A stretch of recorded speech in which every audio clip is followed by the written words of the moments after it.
They cut my hair while I slept. On my son's wedding morning, I woke up to chunks of it scattered across my pillow like evidence at a crime scene. 58 years of life, and I'd never felt violation like that, not until my future daughter-in-law decided I needed to be taught my place. But here's what Vanessa didn't know. I had $2 million she thought would be hers someday, and I was about to make the biggest decision of my life. Stay with me until the end. Drop a like and comment with your city so I can see how far this story travels. You won't believe where this goes. I should have known something was wrong the moment I opened my eyes that morning. The light coming through the curtains felt different, harsh, exposing. My head felt lighter. Wrong. I touched my scalp and my fingers met air where there should have been hair. My hair was gone. I sat up so fast the room tilted. On the pillow beside me lay thick chunks of auburn and grey, scattered like autumn leaves. More of it covered the nightstand, the floor. My hands shook as I stumbled to the bathroom mirror. The woman staring back at me was barely recognizable. Jagged patches, bald spots, uneven tufts sticking out at grotesque angles. Someone had taken scissors or maybe shears and hacked away at me while I slept, while I was unconscious and vulnerable in my own home. I gripped the edge of the sink. My breathing came in short, sharp gasps. This wasn't an accident. This wasn't some strange nightmare I'd wake up from. This was deliberate. This was cruel. This was Vanessa, I whispered. My son's fiancée. The woman he was marrying today. The woman who'd been staying in my guest room all week with her mother because it would be easier for wedding preparations. The woman I'd bent over backward trying to welcome into our family despite every red flag waving frantically in my face. I'd felt her hostility from the moment Daniel first brought her home 8 months ago. The way she looked at me, like I was some obstacle to be removed. The comments about my outdated decorating style. The suggestions that Daniel should really think about whether living in the same town as his mother was healthy for a grown man. But this was beyond anything I'd imagined. I wrapped myself in my bathrobe and walked down the hallway on numb legs. My house, the house I'd lived in for 30 years, raised my son in, filled with memories of birthday parties and Christmas mornings and quiet Sunday afternoons, felt foreign, hostile. I knocked on the guest room door. Vanessa, we need to talk. Silence, then footsteps. The door opened just wide enough for her perfect face to appear, her blonde hair immaculate, her makeup already done for the wedding, still hours away. Eleanor, you're up early. How are you feeling? Her voice dripped with false concern. Her eyes betrayed nothing. No surprise, no shock at my appearance. She knew. Of course she knew. My hair, I said, and my voice cracked. I hated that, hated giving her the satisfaction of hearing me break. Someone cut my hair while I was sleeping.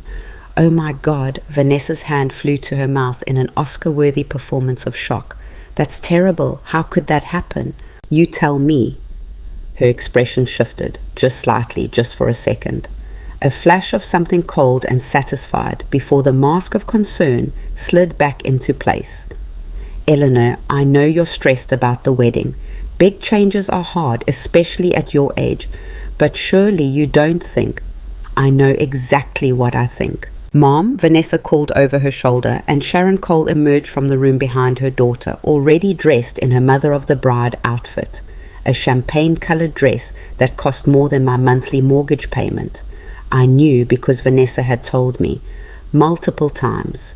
Sharon took one look at me and gasped. Eleanor, what happened to you? Someone cut her hair, Vanessa said, her tone pitying. In her sleep, apparently. I'm worried about her, Mom. This kind of thing. People harming themselves during episodes. I didn't do this to myself. Of course not, Sharon said in that soothing voice people use with children and the mentally unstable. But maybe we should call Daniel or a doctor. Sleepwalking can be so dangerous at your age, and if you're having memory issues, I know what happened here. Eleanor. Vanessa stepped closer, and I caught the faint smell of her expensive perfume, the same perfume I'd complimented when she first wore it before I knew better. I understand you're upset. This is a big day. You're losing your son in a way. Not really, of course, but I know mothers can feel that way. Maybe you're acting out because you need attention. That's okay. We can work through this together as a family. The way she said family made my skin crawl, like she was already rewriting the definition, putting herself at the center and pushing me to the margins. I want you out of my house. Now, Eleanor, Sharon began. Both of you, get out. Vanessa's eyes hardened. I don't think that's your decision to make anymore. This is Daniel's wedding day. You wouldn't want to ruin that for him, would you? Besides, she glanced at my destroyed hair, my tear-stained face, my trembling hands. You're clearly not in a stable state of mind right now. Maybe you should rest. Take something to calm down. We'll handle the wedding preparations. This is my house. For now, Vanessa said softly. So softly, I almost missed it. Almost.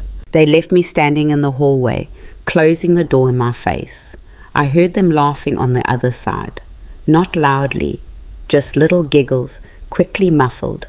The sound of people who'd just won something. I called Daniel. My hand shook so badly I could barely hold the phone. Mom, I'm kind of in the middle of... Daniel, I need you to come home. Right now, something's happened. What, are you okay? Is it your heart? The concern in his voice gave me hope. My son still cared. My son would listen. Just come home, please. He arrived 20 minutes later, still in his pajama pants and an old college t-shirt, his dark hair sticking up the way it used to when he was a little boy, and I'd wake him for school. For a moment, seeing him standing in my doorway, I felt safe, protected. That feeling lasted exactly as long as it took him to look at my hair. Jesus, Mom, what did you do? Not what happened, not who did this. What did you do? Vanessa cut my hair while I was sleeping. Daniel's expression shifted from concern to something else. Something that made my stomach drop. Vanessa did this? Vanessa, my fiancée, snuck into your room in the middle of the night and cut your hair? Yes. Mom, that's insane. Why would she do that? Because she wants me out of your life. Because she's been trying to push me away from you since the day you met her, Daniel. She's been terrible to me. The comments, the way she dismisses everything I say, the way she's constantly suggesting you move across the country. You mean the job opportunity in Seattle? Mom, that's a huge promotion. Of course we've discussed it. Without telling me? Because it's our decision, mine and Vanessa's. We're getting married today. We're starting our own life. I know that. I'm happy for you, but this... I gestured at my head. This is assault. This is abuse. This is her sending a message that I don't matter anymore. Daniel ran his hand through his hair, a gesture he'd inherited from his father. My late husband Tom, who'd been dead for 3 years and would have known exactly what to say right now. Tom, who'd always been better at talking to Daniel than I was, who could bridge gaps I didn't even know existed. Have you considered, Daniel said slowly, that maybe you did this yourself? The world tilted. What? Mom, you've been acting weird for months, ever since Vanessa and I got engaged. You forgot the date of our engagement party. You showed up late to the rehearsal dinner. You keep making these comments about how fast we're moving, how you barely know her, because I don't. Neither do you. You've known her less than a year and you're marrying her. And there it is. Daniel's voice went cold. You can't stand that I'm choosing someone else, that I'm building a life that doesn't revolve around you. That's not, I just want you to be careful. I want you to really know who you're marrying. I know exactly who I'm marrying. She's smart, successful, beautiful. She makes me happy. She's never done anything to deserve the way you've treated her. The way I've treated her? Yes, you've been passive-aggressive and critical from day one. Vanessa tried so hard to win you over. She's bent over backward trying to have a relationship with you. And this is what you do on our wedding day? Mutilate yourself and blame her? I couldn't breathe. This wasn't happening. This couldn't be happening. Daniel, I'm your mother. I'm telling you the truth. Why would I lie about this? I don't know, Mom. Why would you do any of this? Maybe you're depressed. Maybe you need help. Maybe Dad's death affected you more than we realized, and you're just now falling apart. Each word was a knife. My own son. The child I'd carried for 9 months, nursed through colic, stayed up with during nightmares, driven to soccer practice and piano lessons and college visits. The boy I'd worked 2 jobs to support after his father lost his job. The man I'd helped with his down payment on his first car, his first apartment, his first everything. And he was calling me crazy. I think you should see someone, Daniel continued. A therapist. Or maybe even, look, there are facilities that can help people who are experiencing episodes. Episodes? I'm worried about you. We all are. Vanessa mentioned you might be having some cognitive issues. And now this. Vanessa mentioned? When? You've been discussing my mental health with her behind my back. She's going to be my wife. Of course we talk about things. She cares about you, Mom. She wants to help. I laughed. It came out harsh and brittle. She wants to help, right. That's why she cut my hair. That's why she and her mother are in my guest room right now, laughing about this. That's paranoid. You sound paranoid. Do you hear yourself? Get out. Mom, get out of my house. Go back to your bride. I'll be at the wedding because I promised I would be. But get out of my house right now. Daniel stared at me for a long moment. I saw disappointment in his face. Pity. The look you give someone who's lost their grip on reality. I'll send someone over to help you get ready, he said quietly. A hairstylist or something. You can't go to the wedding looking like that. Then he left.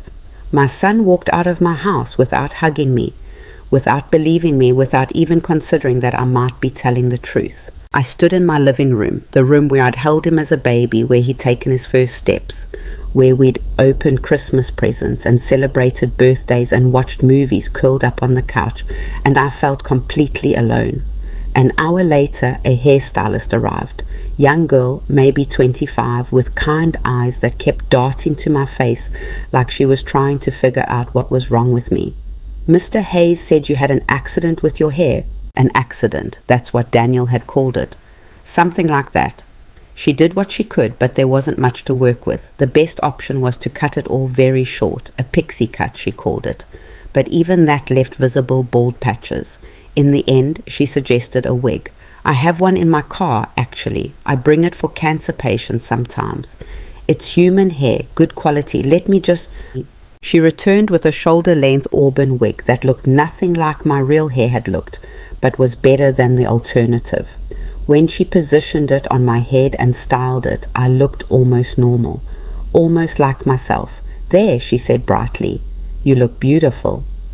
I looked like a woman wearing a wig because someone had mutilated her while she slept, but I smiled and thanked her and paid her in cash with a generous tip, because none of this was her fault. The wedding was at 3 o'clock. I had 4 hours to decide whether I was actually going to go. I sat on my bed, the bed where I'd been violated, where my safety had been stolen along with my hair, and I thought about my life. Really thought about it, maybe for the first time in years. I'd been married to Tom for 32 years before he died. Good years mostly. Hard years sometimes. Years of compromise and sacrifice and putting family first. When Daniel was born, I'd quit my teaching job to stay home with him because Tom traveled for work and someone needed to be there. When Tom got laid off, I took on 2 part-time jobs while he looked for something new. When Daniel wanted to go to his dream college that we couldn't afford, I took out a second mortgage on the house. I'd spent my entire adult life making sure the people I loved were taken care of, making sure they were happy, making sure they never had to want for anything. And what had it gotten me? A son who thought I was crazy, a future daughter-in-law who saw me as an obstacle, a house full of memories that now felt tainted, a wedding I was expected to attend with a fake smile and a fake wig and fake happiness for a marriage I knew was going to end badly. But there was something else, something I hadn't told Daniel, something only my lawyer knew. When Tom died, he'd left everything to me, the house, his life insurance, his retirement accounts. But what Daniel didn't know was that Tom's uncle, a man Daniel had met maybe twice in his entire life, had died 6 months ago. Uncle Richard, who'd made a fortune in real estate and had no children of his own. Uncle Richard, who'd always liked me, who told me at Tom's funeral that I reminded him of his late wife. Uncle Richard had left me $2 million. Daniel didn't know. I hadn't told him because I wasn't ready to deal with conversations about money, about inheritance, about what I planned to do with it.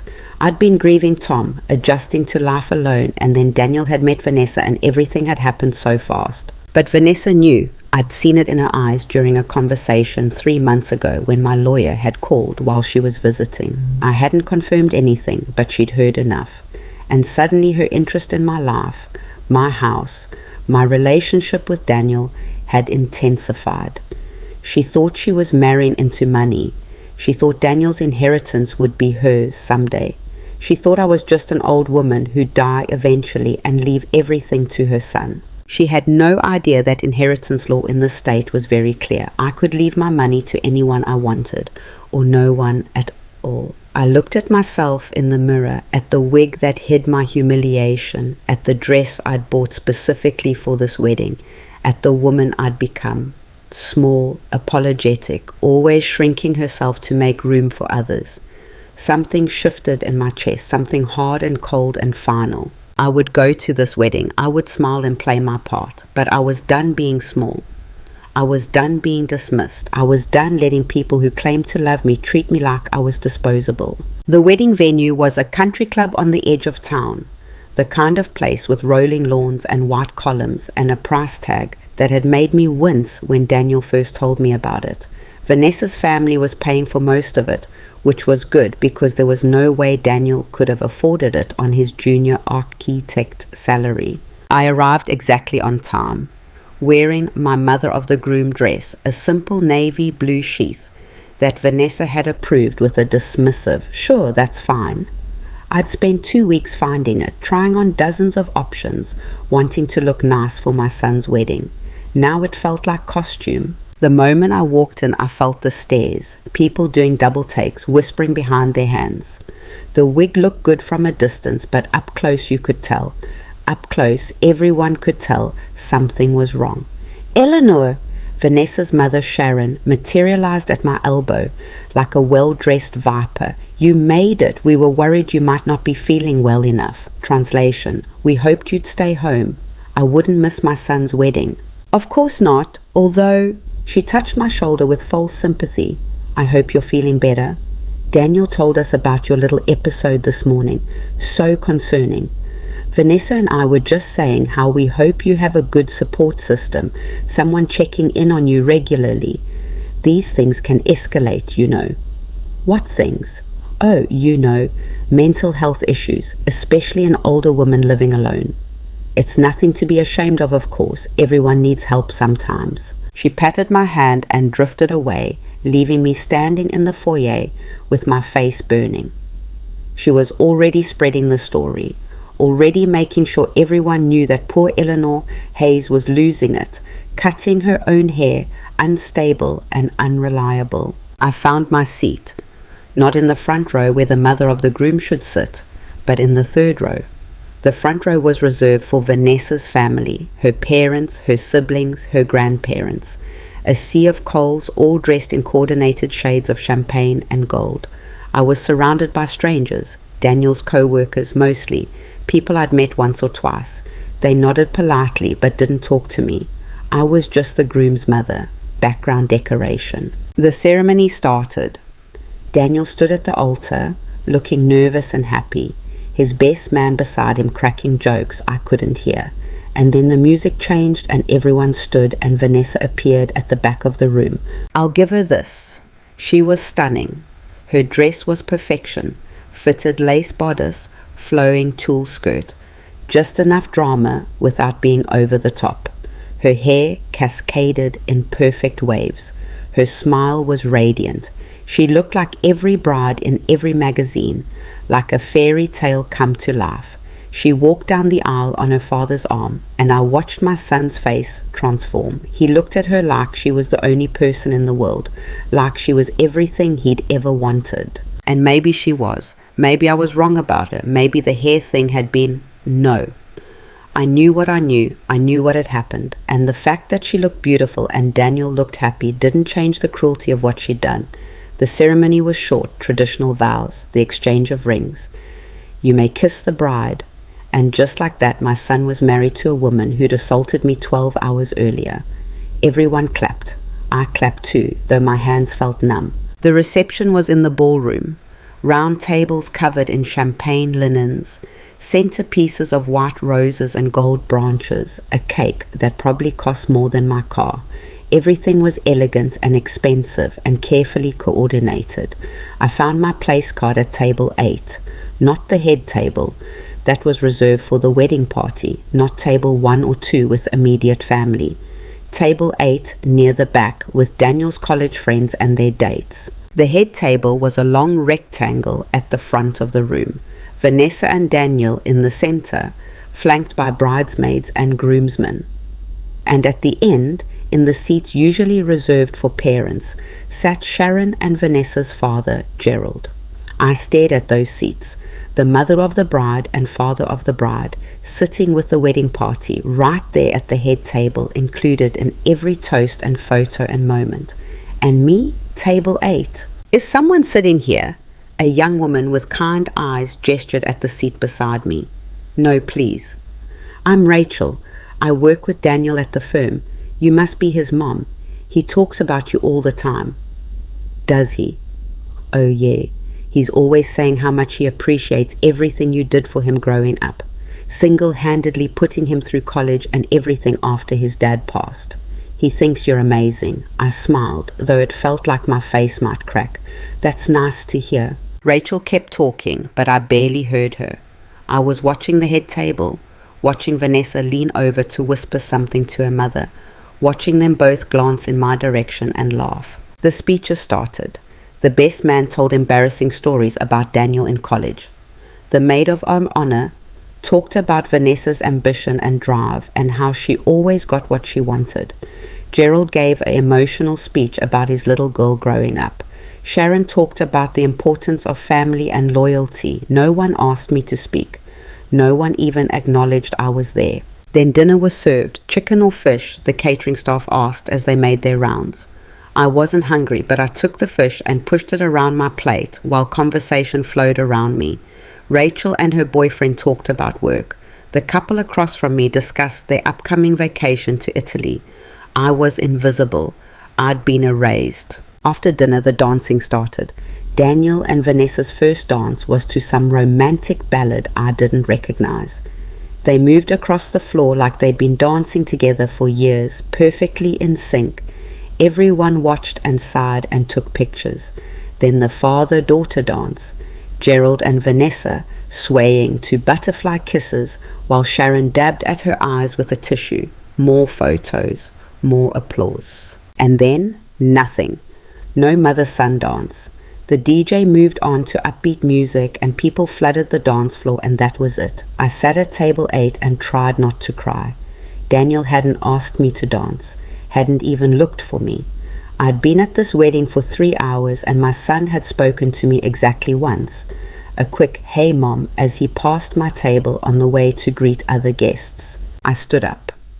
My legs felt shaky, but I made myself walk to the head table where Daniel was talking with some groomsmen. "Daniel, could I talk to you for a minute?" He turned and I saw the flash of annoyance before he covered it with a smile. "Mom, hey, having fun? I was wondering about the mother-son dance. I thought maybe, we decided to skip that. Vanessa isn't super close with her dad, so we didn't want to make it awkward with all the parent dances, you understand. But we're close, at least I thought." "Mom," his voice dropped. "Please don't make a scene. It's just a dance. It's not that big a deal." "It's a big deal to me." "Everything is a big deal to you lately." He glanced around, checking if people were watching. "Look, I know today has been hard with your episode this morning and everything, but can you just try to hold it together for me for a few more hours?" My episode.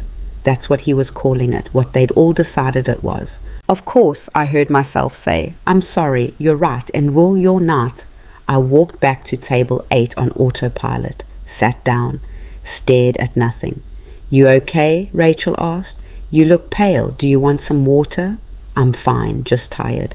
I wasn't fine. I was breaking apart inside, shattering into pieces so small I'd never be able to put myself back together. Around 10 o'clock, after the cake cutting and the bouquet toss and endless photos, I decided to leave. No one would miss me. I'd fulfilled my obligation by showing up. I'd smiled through the ceremony and the reception and the systematic erasure of my importance in my son's life. I was standing by my table gathering my purse when I heard Vanessa's voice behind me. "Leaving already, Eleanor?" I turned. She stood there in her perfect dress with her perfect hair, flanked by 2 bridesmaids I'd never met. "Yes, I'm tired. It's been a long day." "I'm sure it has been, all that stress. You know, I've been thinking about what happened this morning, about your hair." "Have you?" "And I talked to Daniel about it. We're both really concerned. We think maybe you shouldn't be living alone anymore. Maybe it's time to look into some kind of assisted living facility. Somewhere with people who can keep an eye on you, make sure you don't hurt yourself again." The bridesmaids nodded sympathetically. Around us, other guests were starting to listen, turning to watch this conversation unfold. "I didn't hurt myself. You cut my hair." Vanessa's expression was perfect concern mixed with pity. "Eleanor, I know you believe that, but Daniel and I talked to your hairstylist. She said the way your hair was cut, from the back where you couldn't see, that's consistent with someone doing it themselves. She's seen it before with elderly clients experiencing confusion." "That's not," I never said. "And Sharon and I were sleeping. We didn't hear anything unusual. If someone had broken into your room to attack you, surely we would have heard something. The only explanation is that you did it yourself and don't remember." "You're lying. I'm trying to help you. We all are. Daniel is just too emotional right now to see clearly. But I'm going to make sure he does the right thing. You need supervision. You need care. You're a danger to yourself." More people were watching now. I could feel their eyes on me, could hear the whispers starting. The crazy mother-in-law, the unstable old woman, the embarrassing relative who couldn't handle her son getting married. "My mom works at a really nice facility," Vanessa continued, her voice loud enough for everyone nearby to hear. "Memory care unit, very compassionate staff. We could get you in there, make sure you're safe. You'd have your own room, people checking on you, activities." "Stop it. I know it's scary to admit you need help, but think about Daniel. Think about how worried he is. Don't you want what's best for your son?" She said it so sweetly, so reasonably, like she was the concerned daughter-in-law trying to help a difficult old woman who couldn't see reason, and everyone was believing her. I could see it on their faces, the sympathy, the second-hand embarrassment, the relief that they weren't the ones dealing with this awkward situation. "Vanessa," Sharon appeared at her daughter's elbow, putting a protective hand on Vanessa's shoulder. "Don't upset yourself, sweetheart. It's your wedding day. Eleanor is just confused. We'll handle this later." "You're right, Mom." Vanessa turned back to me, and for just a second, just one brief moment, I saw the truth in her eyes, the satisfaction, the triumph. "Eleanor, why don't you go home and rest? We'll talk about your living situation after Daniel and I get back from our honeymoon. I'm sure once you've had some time to think about it, you'll see that we're only trying to help." Then she walked away, her bridesmaids following, leaving me standing alone while dozens of wedding guests stared at me like I was a problem to be managed. I left, walked out of that country club with whatever dignity I had left, got in my car and drove home through blurred vision because I was crying too hard to see clearly. My house was dark and empty. I sat in my living room without turning on the lights, still wearing my mother of the groom dress, still wearing the wig that covered my humiliation. And I made a decision. I wasn't crazy. I wasn't confused. I knew exactly what had happened and who was responsible. But no one believed me. My own son thought I was losing my mind. By tomorrow, half the town would think the same thing. So fine, let them think it. But they weren't getting my money, and they weren't getting my house, and they weren't getting one more piece of my dignity. I called my lawyer's emergency number. She picked up on the third ring, sounding groggy. "Eleanor, is everything okay? It's almost midnight. I need to change my will as soon as possible. First thing Monday morning." A pause. "Okay, can this wait until business hours to discuss?" "No. I need you to understand right now that I'm serious. Completely serious. I want Daniel removed as beneficiary from everything. The house, the accounts, the inheritance from Richard, all of it.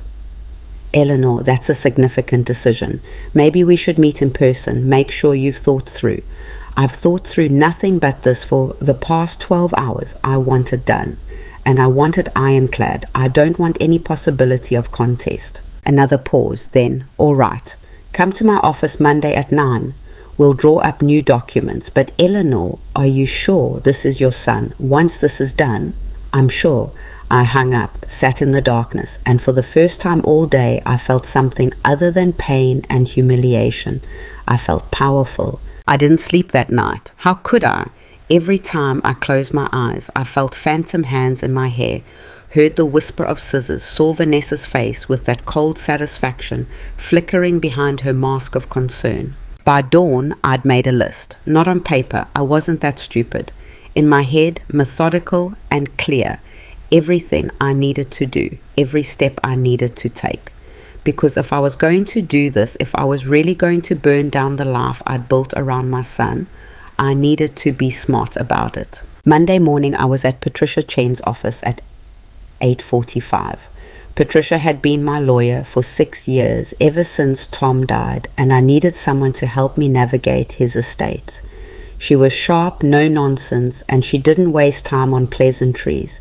"You look terrible," she said when I walked in. "Thanks." "I mean it. Are you sleeping? Eating? Can we just do this?" She studied me for a long moment, then nodded and opened a file on her desk. "All right. Let's talk about what you want to change." I told her everything, not just about the will, about the hair, the wedding, Vanessa's comments about putting me in a facility. Patricia listened without interrupting, her expression unreadable. When I finished, she leaned back in her chair. "That's abuse, you know that, right? What she did, that's assault. You could press charges." And say what? Everyone thinks I did it to myself. The hairstylist apparently told Vanessa it looked self-inflicted. Daniel thinks I'm having a breakdown. Half the wedding guests heard Vanessa suggest I need memory care. So we build a case. We get medical records showing you're mentally sound. We subpoena the hairstylist's actual statement, not Vanessa's interpretation. No, Eleanor. I don't want to fight that battle. I'll never win it. She's young, beautiful, persuasive. I'm the bitter old mother-in-law who can't let go. That's the story everyone already believes, and I can't change that. Patricia tapped her pen against the desk. So what do you want? I want to protect what's mine. I want Daniel out of my will completely. The house, the accounts, Uncle Richard's inheritance, all of it. I want it structured so he can't contest it. And I want it done before he and Vanessa get back from their honeymoon. Where do you want the assets to go? I'd thought about this. All night I'd thought about it. The women's shelter on Oak Street, the one that helps domestic violence survivors. I want to establish a trust fund managed by you that pays for their operations indefinitely. Patricia's eyebrows rose. That's approximately $2 million plus the house value. You're sure? I've never been more sure of anything in my life. She pulled out fresh paperwork. All right, let's do this properly. I'll need to ask you some questions to establish competency, standard procedure for significant estate changes. And I'm going to recommend a psychological evaluation to preempt any contest claims. You think I'm crazy too? No. I think you're hurt and angry, which is completely justified. But I also think you need to prove to a court, if it comes to that you made this decision with a clear mind. So I spent the next 3 hours answering questions, taking cognitive tests, talking to a psychiatrist Patricia brought in. The psychiatrist was a woman in her 50s named Dr. Sarah Mitchell, and she didn't treat me like I was fragile. Tell me about your relationship with your son, she said. And I did. I told her about Daniel as a baby, colicky and difficult. Daniel as a toddler, sweet and clingy. Daniel as a teenager, pulling away the way teenagers do. Daniel as an adult, close until Vanessa appeared. Do you think your son loves you? Dr. Mitchell asked. I think he did, before her. And now? Now I think he loves the idea of a perfect life more than he loves me. The perfect wife, the perfect career, the perfect house in the perfect city, far away from his embarrassing mother. That's very painful. Yes. Are you doing this to hurt him? The question caught me off guard. Was I? No, I said slowly. I'm doing this to protect myself and to protect other women like me, women whose families treat them like they're disposable. If I let Daniel inherit my money, it becomes Vanessa's money.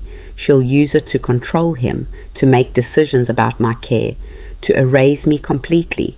At least this way, it does some good. Dr. Mitchell made notes.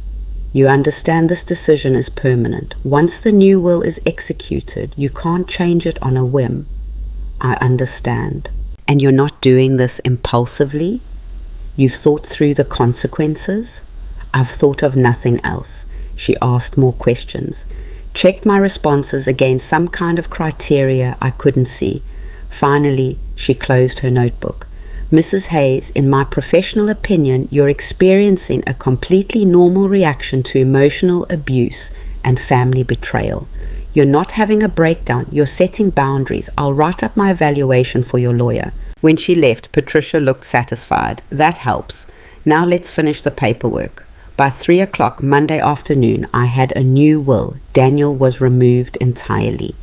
The house and all assets would go to the Oak Street Women's Shelter upon my death. Managed by a trust Patricia would oversee. I'd also set up a living trust that would make Patricia my power of attorney if I ever became incapacitated. Not Daniel, not anyone he could influence. You're sure? Patricia asked one more time as I signed the documents. I'm sure. Walking out of that office, I felt lighter than I had in days, maybe years. For once, I wasn't bending myself into shapes to make other people comfortable.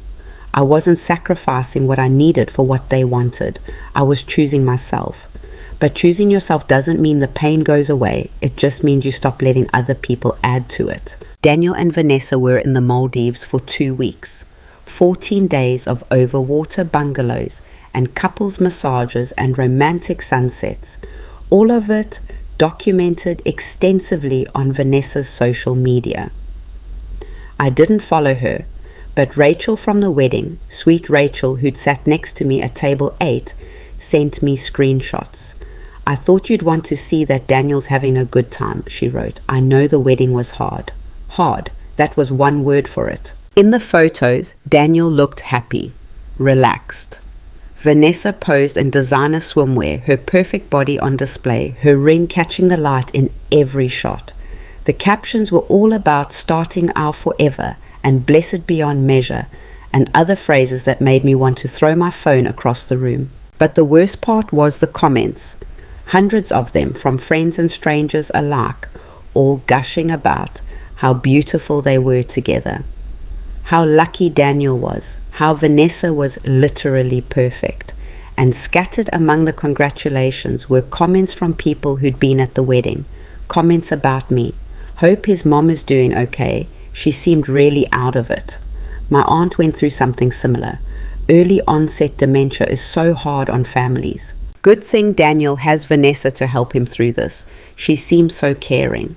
They'd done it. They'd rewritten the narrative so completely that even people who'd been there, who'd seen Vanessa publicly suggest I needed institutional care, thought she was the hero of the story.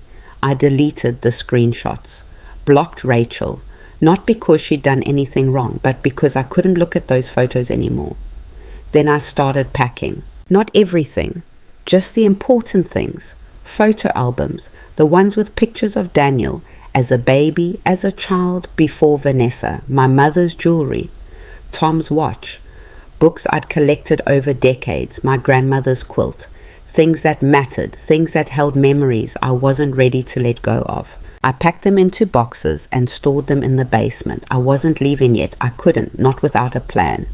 But I needed to know I could.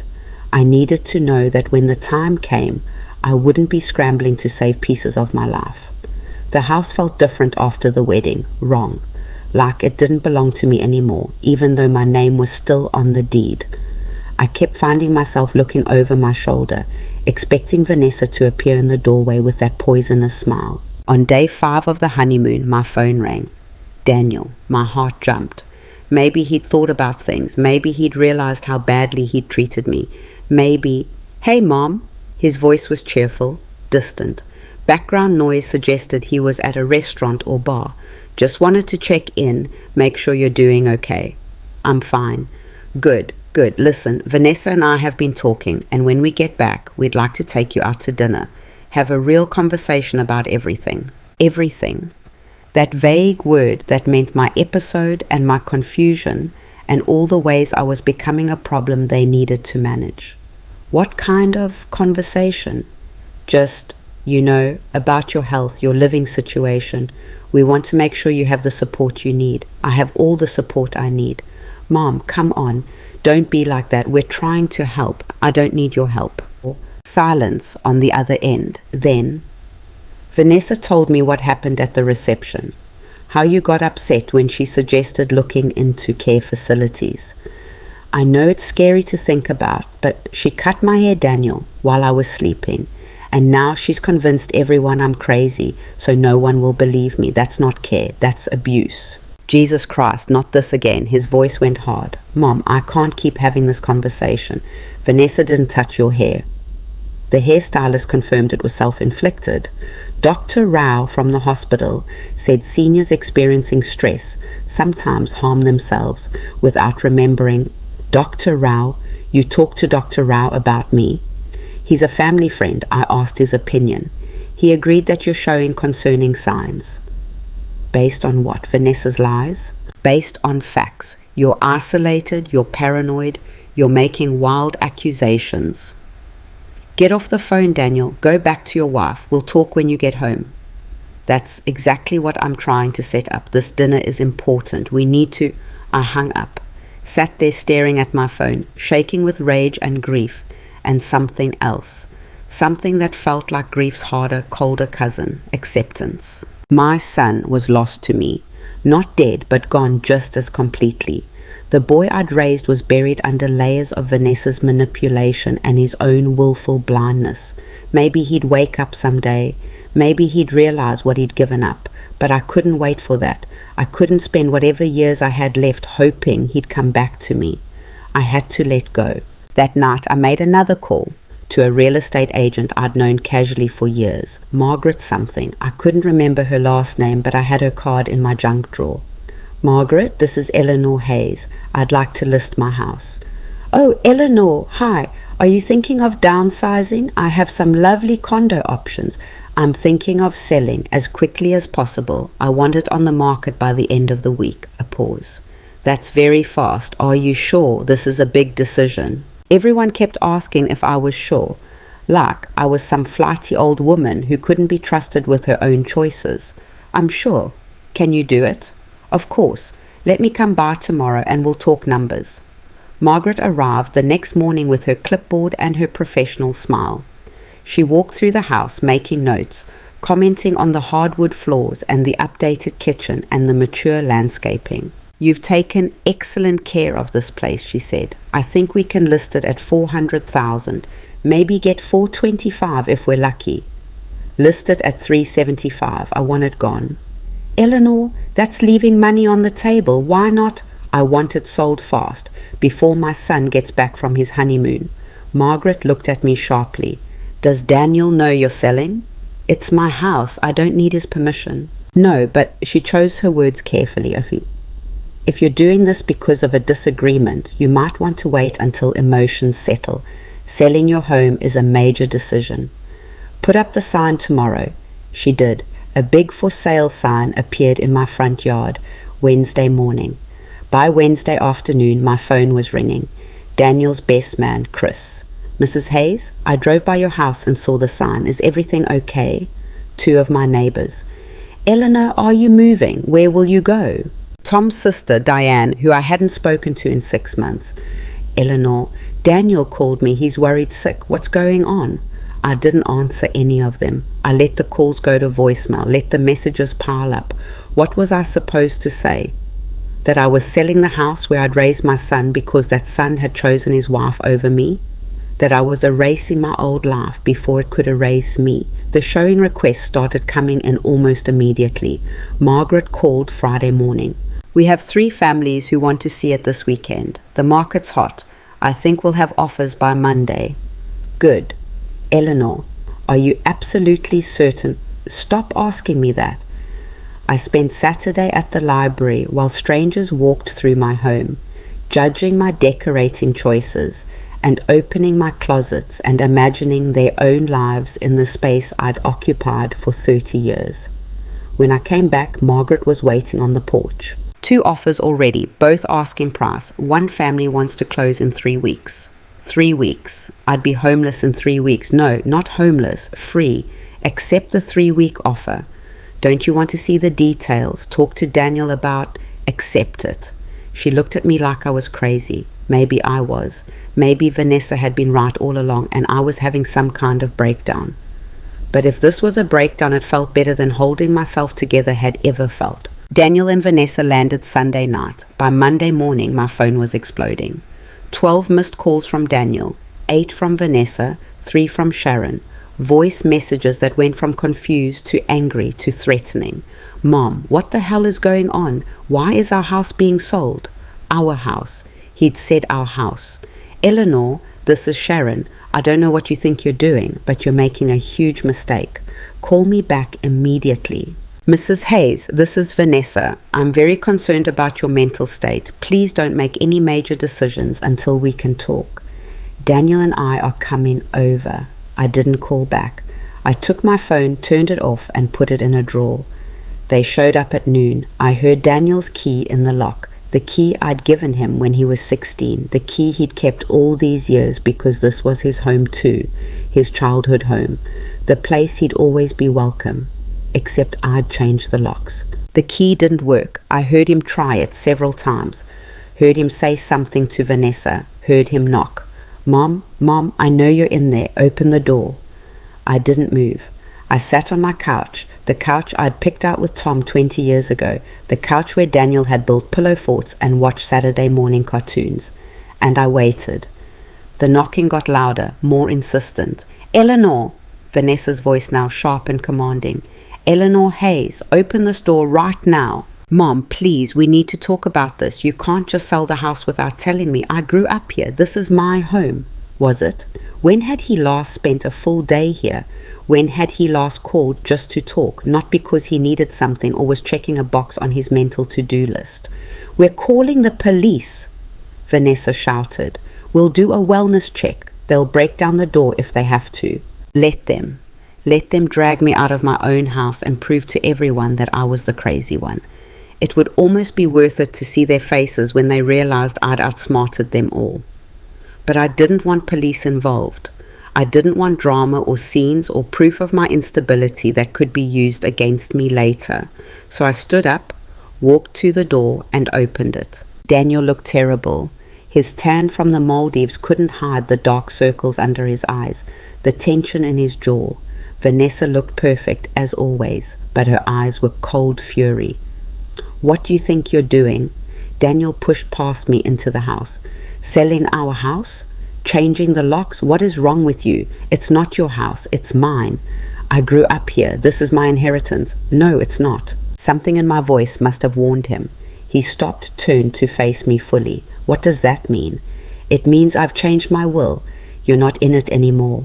When I die, this house goes to charity. So does everything else. The color drained from his face. You what? I changed my will. You get nothing. You can't do that. I absolutely can. Patricia drew up the papers. It's done. Vanessa stepped forward and I saw calculation flickering behind her shock. Eleanor, you're clearly not thinking straight. Making major financial decisions while under emotional distress isn't wise. We should have you evaluated. I've been evaluated by a psychiatrist who confirmed I'm completely sound of mind. It's all documented. If you try to contest the will, you'll lose. Mom, Daniel's voice cracked. Why would you do this? I'm your son. And I was your mother, past tense. Because the son I raised would have believed me when I told him his fiancée attacked me. The son I raised would have defended me instead of calling me crazy. The son I raised wouldn't have pushed me aside at his own wedding like I was an embarrassment. I didn't. That's not. You chose her over me. That's fine. That's your right. But you don't get to choose her and still inherit my money. You don't get to have it both ways. Vanessa's mask slipped completely. You bitter old bitch. You're doing this because you can't stand that Daniel loves me more than you. I'm doing this because you cut my hair to humiliate me, then convinced everyone I'm senile, and now you're trying to steal my house.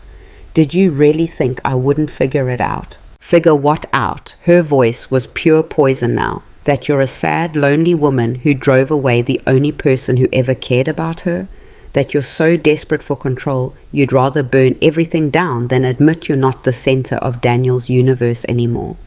Vanessa, Daniel started, but she talked over him. You want to know the truth, Eleanor? Daniel was ready to go no contact with you months ago.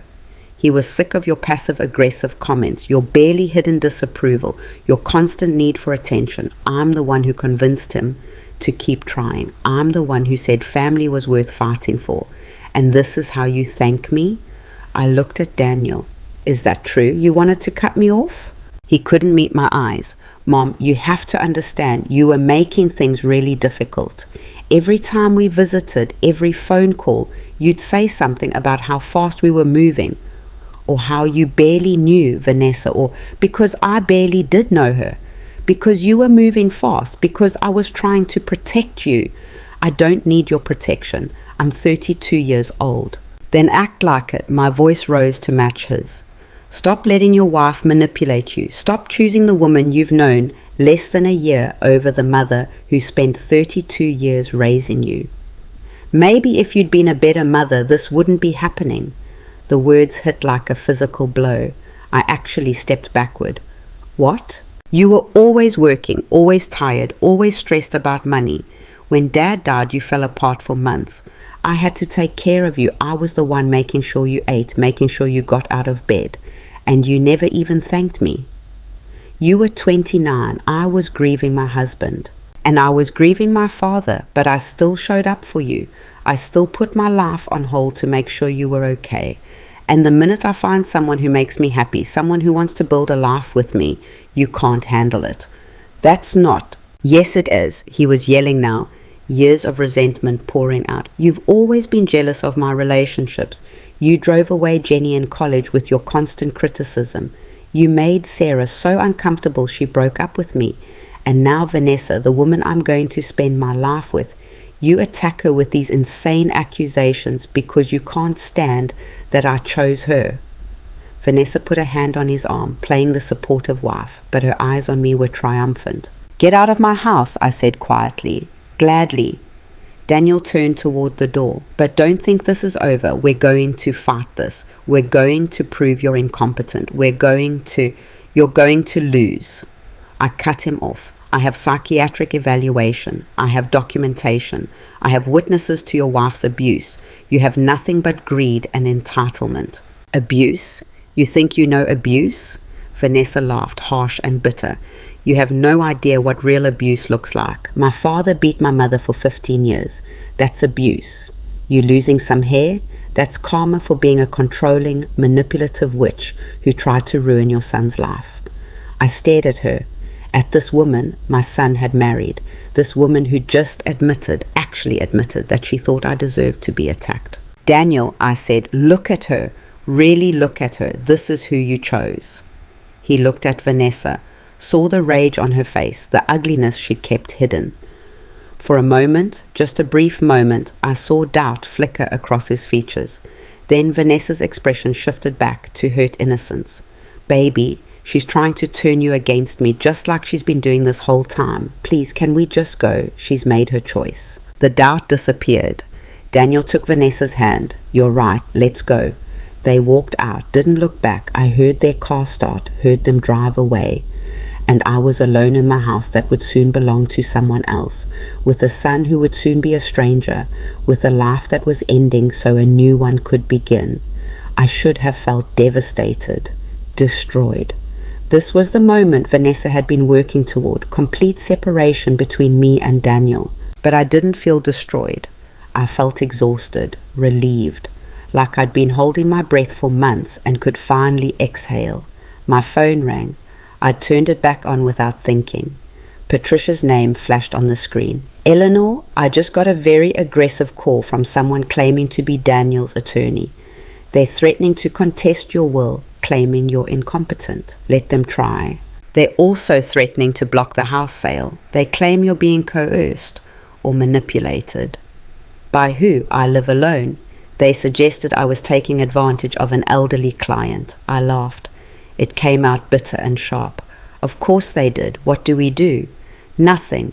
We have documentation proving competency. The will is legal. The house is yours to sell. They can threaten all they want, but they have no standing. The sale goes through in 2 weeks. 2 weeks until I was free. 14 days. 336 hours. I could survive that. Those 2 weeks felt like living in a house that was already haunted. Every room held memories I was about to lose. The kitchen where I'd taught Daniel to make his first scrambled eggs. The living room where we'd opened Christmas presents. The backyard where Tom had built him a tree house that rotted away years ago. I walked through it all like a ghost myself, packing boxes, sorting through decades of accumulated life. The harassment started on day 3. Daniel showed up at 7 in the morning, pounding on the door. I didn't answer. He stood on my porch yelling for 20 minutes before a neighbor threatened to call the police. He left, but his car stayed parked across the street, watching, waiting. Vanessa took a different approach. She called my friends, the few I had left after years of putting Daniel first. She called my book club, my dentist's office, the pharmacy where I filled my prescriptions. Everywhere I went, people looked at me with pity or confusion or suspicion. Eleanor, I ran into Vanessa at the grocery store, my book club friend Linda said when she called. She's very worried about you. She said you're selling your house and cutting Daniel out of your will because you're having some kind of episode. I'm not having an episode. She said you accused her of attacking you, that you're making up stories about her. Linda's voice was gentle but firm. The tone you use with someone who needs to hear hard truths. Honey, is it possible you're more stressed than you realize? That maybe things are getting confused in your head? No confusion. I know exactly what happened. But the hairstylist said what Vanessa told her to say. My voice came out sharper than I intended. Linda, I know how this sounds, but I'm not crazy. I'm not confused. I'm protecting myself from people who want to control me. Silence on the other end. Then, I think maybe you should talk to someone, a professional, not Patricia. I mean a therapist. Someone who can help you work through whatever's happening. I've already been evaluated. I'm fine. Eleanor. I hung up, blocked her number, added her to the growing list of people I was cutting out of my life. It should have hurt more than it did, but I was so tired of defending myself, of explaining, of begging people to believe me. Let them think I was crazy. Let them all think it. I'd be gone soon anyway. The next attack came through my bank. I went to withdraw cash for moving expenses and the teller gave me an apologetic smile. Mrs. Hayes, there's a hold on your account. You'll need to speak with the manager.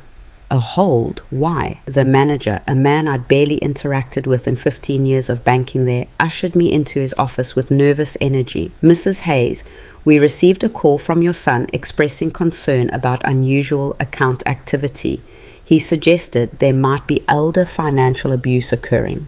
My hands went cold. There's no abuse. I'm selling my house. That's why there's activity. He also mentioned you're experiencing cognitive difficulties. He asked us to flag any large withdrawals or transfers so he could be notified. He has no authority over my accounts. No, but we take these concerns seriously. If a family member believes an elderly customer is being taken advantage of, I'm 58 years old. I'm not elderly. I'm not being abused, and my son has no right to interfere with my banking. The manager shifted uncomfortably. I understand this is frustrating, but we have a responsibility to protect our customers. I'm going to need to ask you some questions to verify. To verify what? That I'm competent? I've already been through this. I have psychiatric documentation. Would you like to see it? That won't be necessary. But I do need to understand the nature of these transactions. So I explained. Again, for the third or fourth or 50th time, about the house sale, the will change, the reasons behind my decisions. The manager listened with that careful, neutral expression people use when they're trying not to reveal what they're really thinking. "All right," he said finally, "I'm going to remove the hold, but Mrs. Hayes, if your son files a formal complaint or gets legal documentation suggesting you need financial protection, he won't, because I'm not incompetent and he has no case." But walking out of that bank, I felt violated all over again. Daniel had called my bank, had tried to freeze my money, trap me in place, make it impossible for me to leave, the son I'd raised, the boy I'd given everything for. When had he become this person?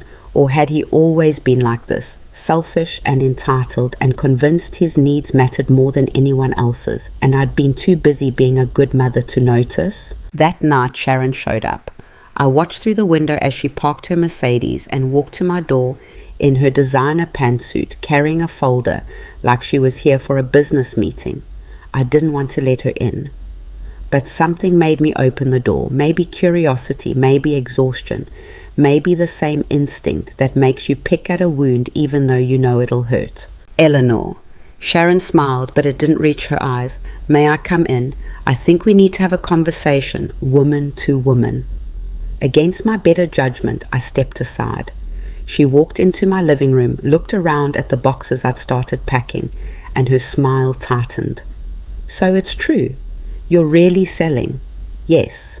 "And you've really cut Daniel out of your will?" "Yes." She sat down on my couch without being invited, crossed her legs, and opened her folder. "Eleanor, I'm here to make you an offer." "I'm not interested in—" "Hear me out, please." She pulled out papers, spread them on my coffee table. "My husband Gerald is a real estate investor. He's prepared to buy your house for cash today. You'll get fair market value, $400,000, and you won't have to deal with inspections, financing, any of it. You can close in a week." I stared at the papers, at the numbers. Why would he do that? Because we're family. Because we want to help you through this difficult transition. And because... She paused, choosing words carefully. "We think it's important that this house stay in the family. For Daniel's sake, this is his childhood home, the place he'll want to bring his own children someday." There it was, the real reason. He wants to buy my house so he can give it to Daniel. We want to preserve family history. There's a difference. No, you want to make sure Vanessa gets what she thinks she's entitled to, even if she has to get it through her parents instead of directly from me. Sharon's expression hardened. "Vanessa is my daughter. I will do whatever it takes to secure her future, just like you do for Daniel, or at least you would have before you lost your mind. I haven't lost anything except my tolerance for manipulation." "Manipulation?" She laughed, sharp and cold. "Eleanor, you have no idea what my daughter has put up with from you. The snide comments about her career, the criticism of her clothes, her hair, her background, the way you monopolized Daniel's time and made her feel like an outsider. She tried so hard to win you over, and you met every effort with hostility. That's not true. Isn't it? Daniel told us about Christmas, how you bought him an expensive watch but gave Vanessa a candle, a $10 candle like she was some casual acquaintance. How you seated her at the kids' table during Thanksgiving because there wasn't room at the adult table. That's not... I didn't. But I had, hadn't I? The candle had been generic, something I'd grabbed at the last minute because I hadn't known what else to get her. And Thanksgiving, there genuinely hadn't been room, but I could have made room. I could have done a lot of things differently. Sharon saw the doubt on my face and pressed her advantage. You treated her like she wasn't good enough for your son, like she was stealing him away from you, and now you're trying to punish them both for having the audacity to build a life together. She cut my hair. So you keep saying, but no one believes you. Not the hairstylist, not the psychiatrist Daniel consulted, not any of the wedding guests who saw you that day. The only person who believes that story is you. Because it's true. Or because you need it to be true. Because you need a villain to justify the terrible things you're doing. Sharon leaned forward. Eleanor, I'm not saying you're a bad person. I think you're scared. I think you're grieving the loss of your husband and the loss of your role as Daniel's primary relationship.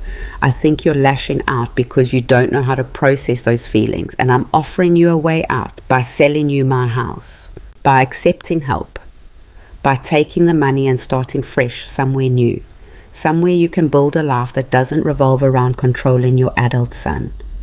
We'll even help you find a place, a nice condo, maybe in that retirement community on Maple Street. You'd have neighbors your own age, activities, support. I'm 58. I don't need a retirement community. What you need is perspective and distance from this situation before you destroy your relationship with Daniel permanently. She tapped the papers. This offer expires in 24 hours. After that, we withdraw it and you're on your own. Think carefully about what you're throwing away.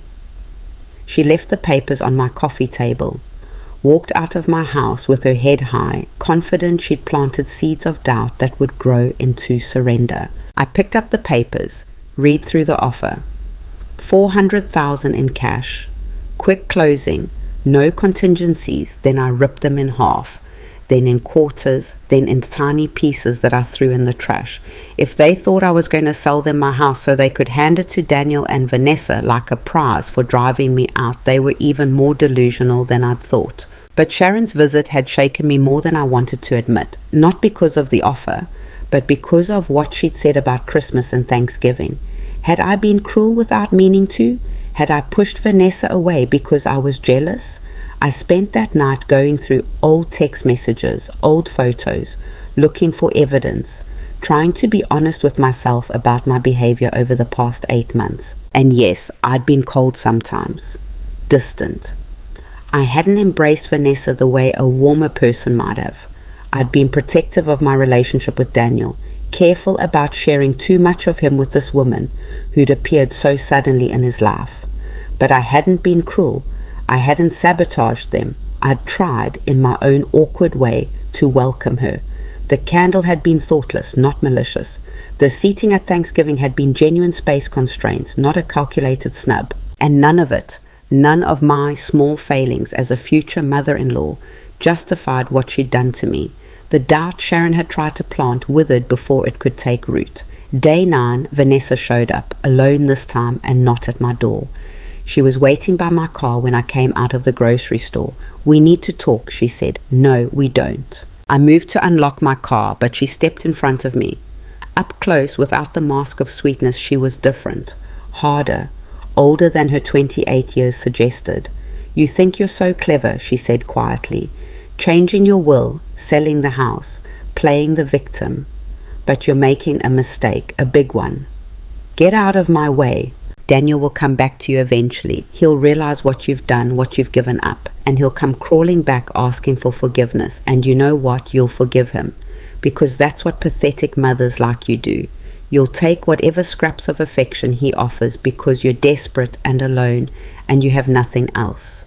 Her words were carefully chosen, precisely aimed to hit every insecurity I'd ever had. "But I'll be there," she continued. "I'll be his wife, the mother of his children, the person he goes to sleep next to every night, and you'll be a ghost he visits out of obligation twice a year, if that. Are you done?" "No." She moved closer, close enough that I could smell her perfume again, could see the cold calculation in her eyes. "You want to know why I cut your hair? Because I wanted you to know your place, because you needed to understand that you don't matter anymore, that your power over Daniel is gone. And it worked, didn't it? He chose me. He'll always choose me." There it was, the confession I'd been waiting for, the admission that she'd done exactly what I'd accused her of. "You're recording this, aren't you?" Vanessa smiled. "Phone in your pocket? Or maybe you're wearing a wire. It doesn't matter. It's your word against mine, and everyone already thinks you're crazy." She was right. I wasn't recording. I hadn't thought to. And even if I had been, it probably wouldn't matter. She'd just deny it. Say I'd manipulated the audio, added to the pile of evidence that I was unstable. "You lost," Vanessa said softly. "You just don't know it yet, but you will, when Daniel stops calling, when he changes his number so you can't reach him, when your grandchildren grow up not knowing your name, because I'll make sure Daniel never mentions you. You'll die alone and forgotten, and your money will go to strangers, and Daniel will inherit nothing but the knowledge that his mother was a bitter, selfish woman who loved control more than she loved him. You're wrong about one thing, I said. What's that? I already know I lost. I lost my son the day he met you. Maybe before that, maybe I lost him years ago and was too blind to see it, but you're wrong if you think that means you won. I have everything. You have nothing. That's the definition of winning. You have a man who'll never fully trust you because deep down he knows what you are. You have a marriage built on lies and manipulation. You have in-laws who'll always resent you, and you have the knowledge that you only got what you wanted by destroying someone else. That's not winning. That's just being a different kind of alone. For the first time, I saw real anger flash across her face. You don't know anything about me. I know you're the kind of person who attacks a sleeping woman. Everything else I need to know follows from that. She stepped back, composed herself. The mask slid back into place. Enjoy your money while it lasts, Eleanor. Spend it on whatever charity makes you feel good about yourself. But know that every dollar you give away is a dollar you're stealing from your son's future, from his children's college funds, from the life he should have had, and he'll remember that. He'll never forgive you. I can live with that. Can you? She tilted her head, studying me. We'll see. She walked away, got into her car and drove off, leaving me standing in the parking lot with my groceries and my rage and the certain knowledge that this wasn't over. But I also had something else, something she didn't know about. That night, I called Patricia. I need to accelerate the house closing. Can we push it up? The buyer is flexible. But Eleanor, that only gives you 5 days to find a new place to live. Do you have somewhere to go? Not yet, but I will. I hung up and opened my laptop. Started searching.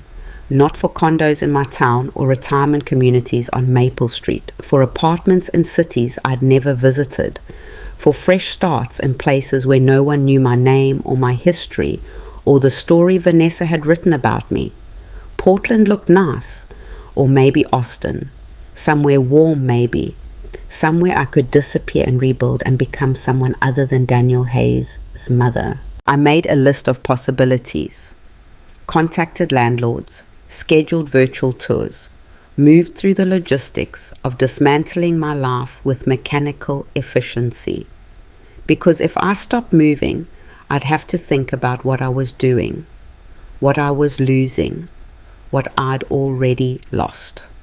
Day 12, Daniel showed up with a lawyer, a real one this time, a woman in her 40s named Jennifer Park, carrying a briefcase and an air of professional competence. Mrs. Hayes, I'm Jennifer Park, representing Daniel Hayes in the matter of your estate. I'd like to discuss.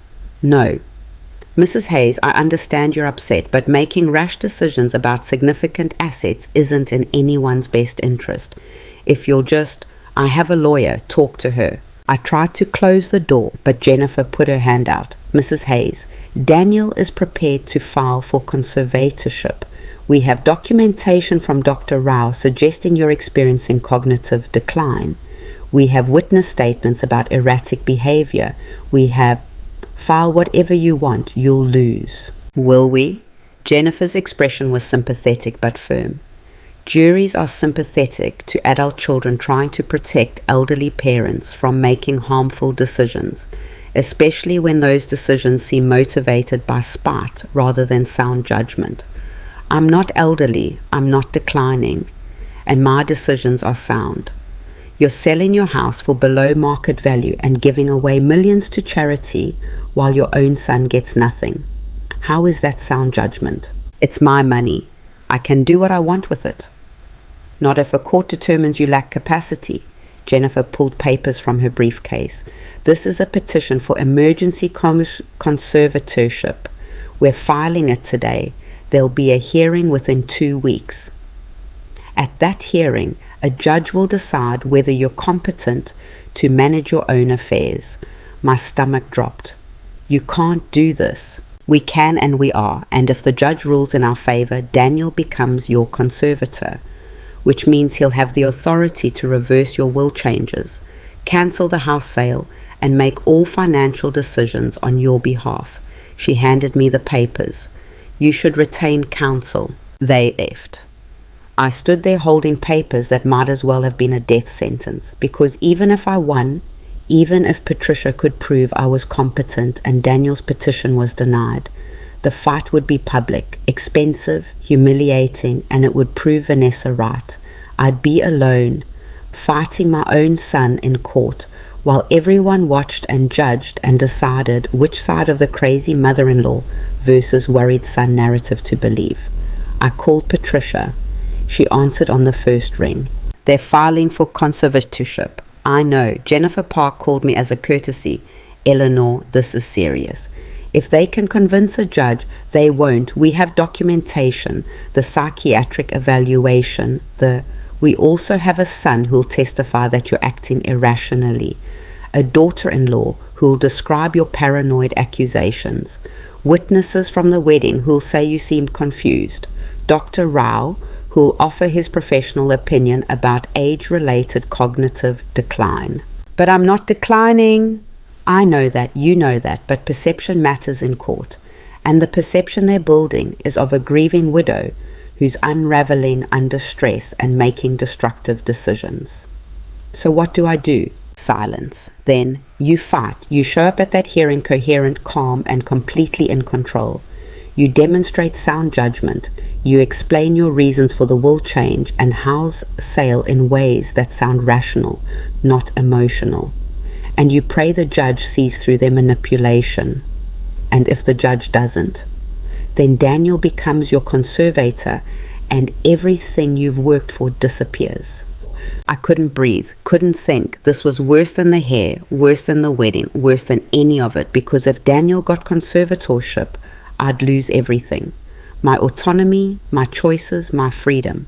I'd become exactly what Vanessa had been trying to make me, a helpless old woman who needed to be managed by her betters. Patricia, what are my chances? Really? Another pause. Honestly, it depends on the judge. Some are sympathetic to elder rights.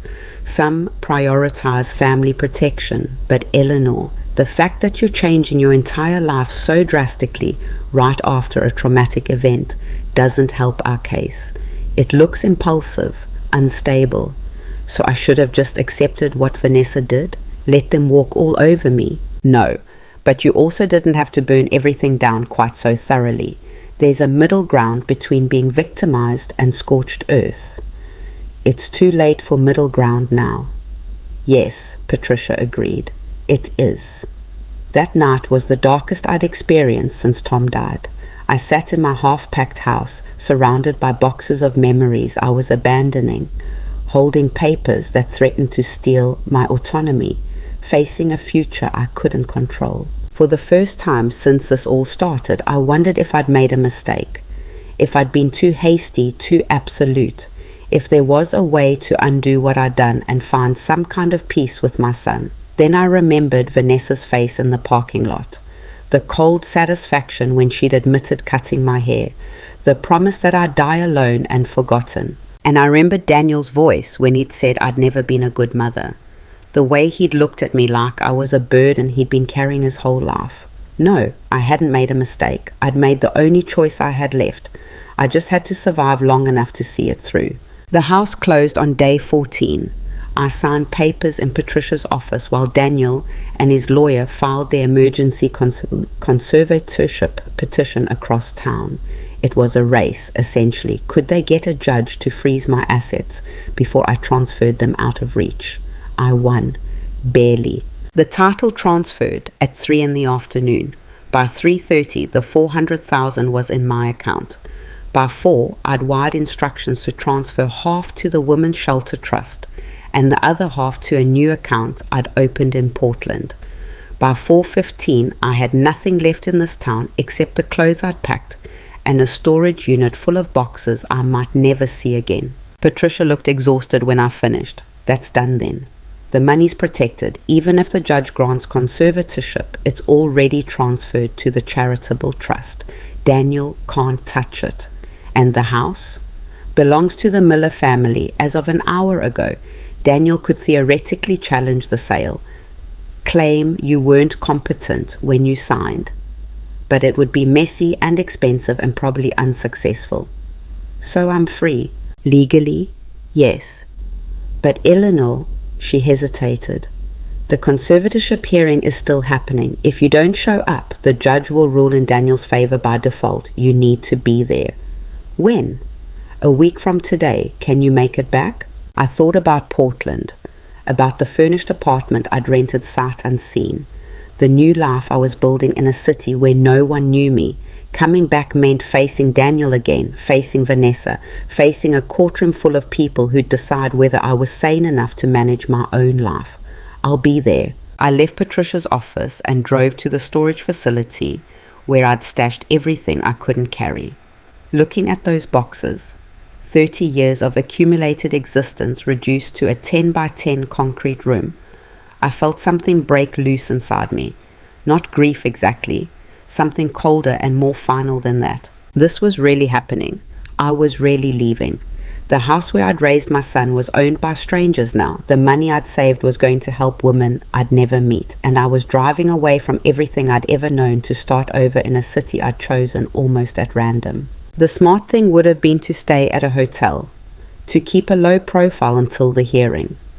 But I couldn't spend another night in this town, couldn't risk running into Daniel or Vanessa or anyone else who decided I was the villain of this story. So I got in my car and I drove west toward Portland, toward the future I'd picked from an apartment listing website.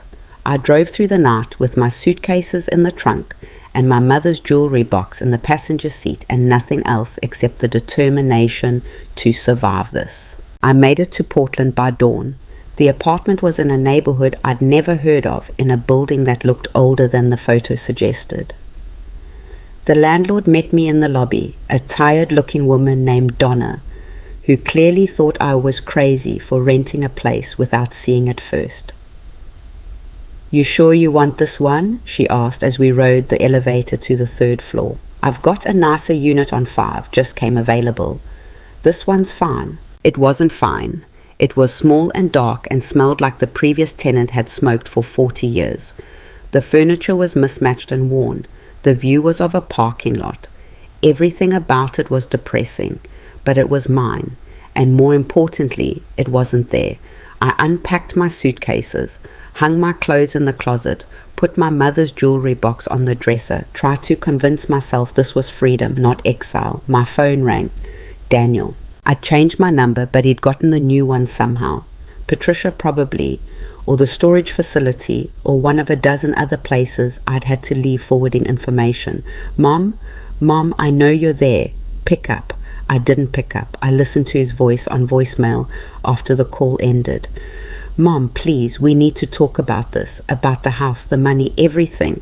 I know you're angry, but you're making decisions that can't be undone. Call me back. Please, just call me back." He sounded desperate, genuinely upset. For a moment, just a brief, stupid moment, I wanted to call him, to explain everything, to make him understand, to find some way back to each other. Then I remembered the wedding, the way he'd looked at me like I was an embarrassment, the way he'd sided with Vanessa over and over and over again. I deleted the voicemail, blocked the number. The week before the hearing crawled by like something dying. I found a coffee shop 2 blocks from my apartment and spent hours there every day, laptop open, pretending to work on something while actually just existing in a space where no one knew me. The baristas were young and disinterested. The other customers were absorbed in their own lives. No one looked at me and saw crazy Eleanor Hayes, who destroyed her relationship with her son. I was invisible again, but this time I'd chosen it. Patricia called on day 3. Daniel's lawyer is pushing hard. They've got Dr. Rao lined up to testify about age-related cognitive decline. They've got statements from wedding guests about your behavior. They're building a narrative that you're a danger to yourself. What do we have? Dr. Mitchell's evaluation. Bank records showing you've always managed your finances competently. Character, witnesses. Though honestly, Eleanor, most of your friends side with Daniel on this. I know. We need you to be perfect at this hearing. Calm, rational, well-dressed.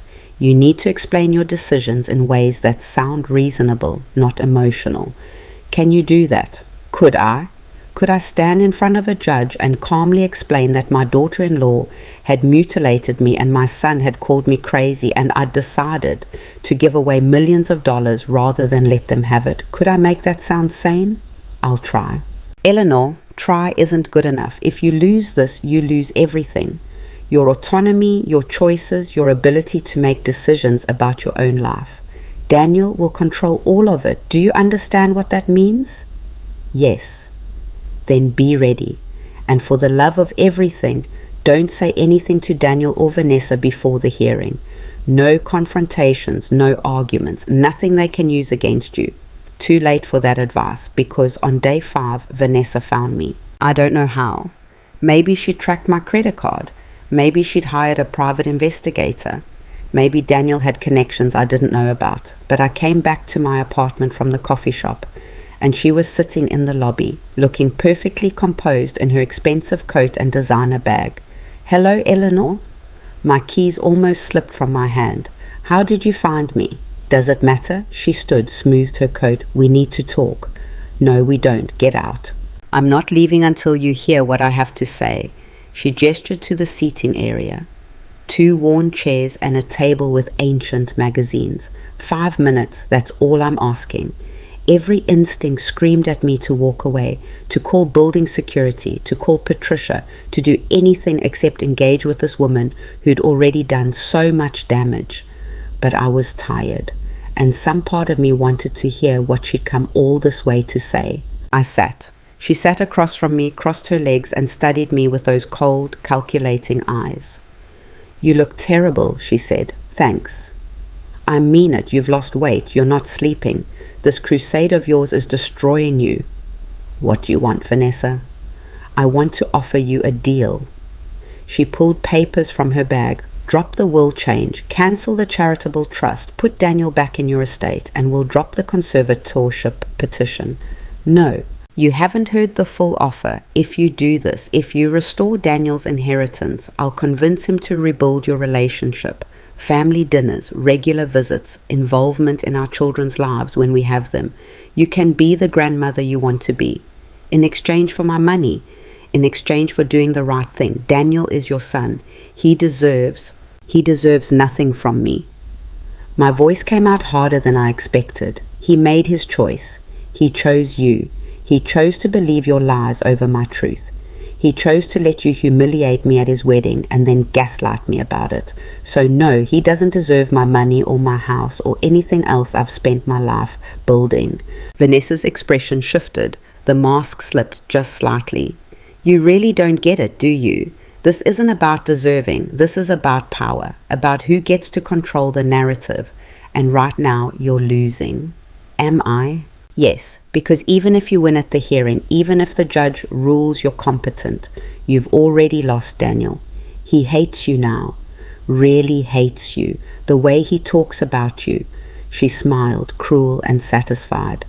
You'd barely recognize him as the boy you raised. All that resentment he'd been holding back for years, it's out now, and it's never going back in. The words hit like physical blows, because I knew they were true. I'd heard it in Daniel's voice that day he'd confronted me, seen it in his face. The resentment had been there all along, buried under years of dutiful son behavior. Vanessa had just given him permission to let it show. So your deal is, give you my money, and maybe, possibly, you'll let me see my son occasionally? That's exactly what it is. Then no, I'd rather die alone than buy access to my own child. That's what you're going to do anyway. Vanessa leaned forward. Don't you understand? You've already lost him. This deal is your last chance to have anything at all.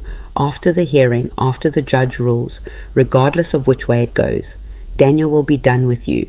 He'll change his number, move to Seattle, disappear from your life completely, and you'll spend whatever years you have left wondering if it was worth it. If your pride was really more valuable than your relationship with your only child. My pride? I laughed, bitter and harsh. You think this is about pride? What else could it be? It's about survival. It's about refusing to let abusive people control me with guilt and manipulation. It's about recognizing that some relationships are toxic and walking away is the only healthy choice. I stood. So no, keep your deal. Take it back to Daniel and tell him I said he can have a relationship with me for free anytime he wants. All he has to do is believe me about what you did. All he has to do is choose me for once. He'll never do that, I know. Vanessa stood too. We faced each other in that dingy apartment lobby, two women who'd been fighting over the same man in completely different ways. You're going to regret this, she said quietly. In 5 years, 10 years, when you're old and sick and alone, you're going to remember this moment, and you're going to wish you'd taken the deal. Maybe, but at least I'll have my dignity. Dignity doesn't keep you warm at night. It doesn't visit you in the hospital. It doesn't hold your hand when you're dying. Neither does a son who only loves you for your money. She flinched. Just slightly, but I saw it. Hit something true there. Get out of my building, I said, and don't come back. She left. I watched through the lobby window as she got into a rental car and drove away. Then I went upstairs to my apartment, locked the door, and cried for the first time since this whole nightmare started. Not soft tears, not quiet grief, ugly, racking sobs that came from somewhere deep and broken inside me. I cried for the son I'd lost, for the future I'd imagined, where he brought his children to visit and we had family dinners and I was part of his life in meaningful ways. For the grandmother I'd never get to be because Vanessa would make sure I was erased from every family photo and story. I cried until I had nothing left, until I was empty and exhausted and numb. Then I washed my face, made myself eat something and went to bed. Because the hearing was in 2 days and I needed to be ready to fight for my freedom one more time. The courtroom was smaller than I expected.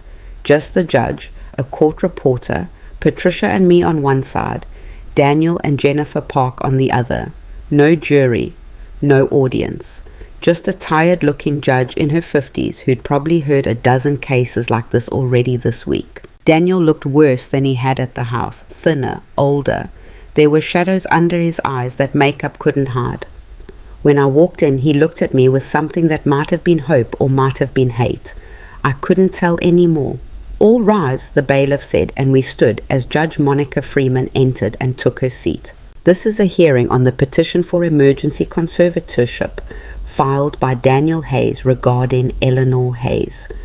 I've reviewed the submitted materials. Mr. Park, you may present your case. Jennifer stood. Your Honor, we're here because Daniel Hayes is deeply concerned about his mother's recent behavior and mental state.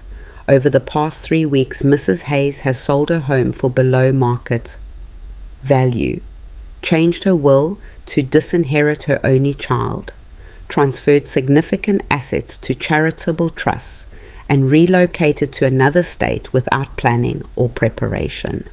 This pattern of impulsive, destructive decision-making suggests cognitive decline and poor judgment that poses a danger to her financial security and well-being.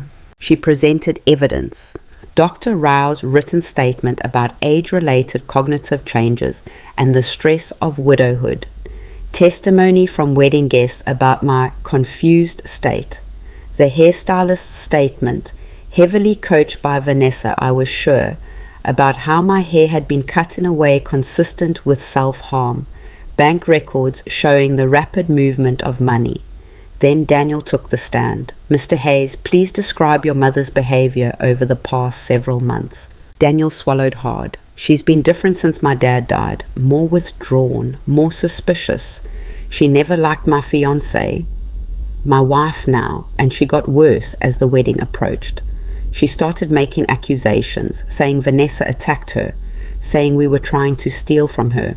None of it was true, but she believed it, or seemed to. And the incident with her hair? The morning of my wedding, she woke up with her hair cut off.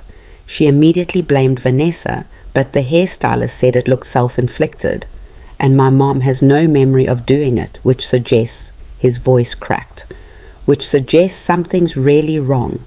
How did you feel when you learned she'd sold the family home and changed her will? Devastated. That house was my childhood. Every memory I have of my father is in that house. And for her to just sell it without even telling me, to give away money that could have helped me and my wife build our future, it felt like she was trying to punish me for getting married, like she couldn't stand that I'd chosen to build a life with someone else. He was good. He sounded genuine, hurt, like a concerned son trying to help his struggling mother. And maybe he even believed it. Maybe Vanessa had rewritten his memories so thoroughly that he genuinely thought he was the victim here. "Your witness," Jennifer said to Patricia. Patricia stood.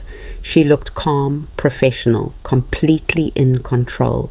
"Mr. Hayes, you say your mother has been different since your father died. How long ago did he pass?" 3 years.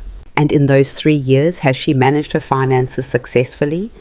"I guess. I mean, she paid her bills, kept the house.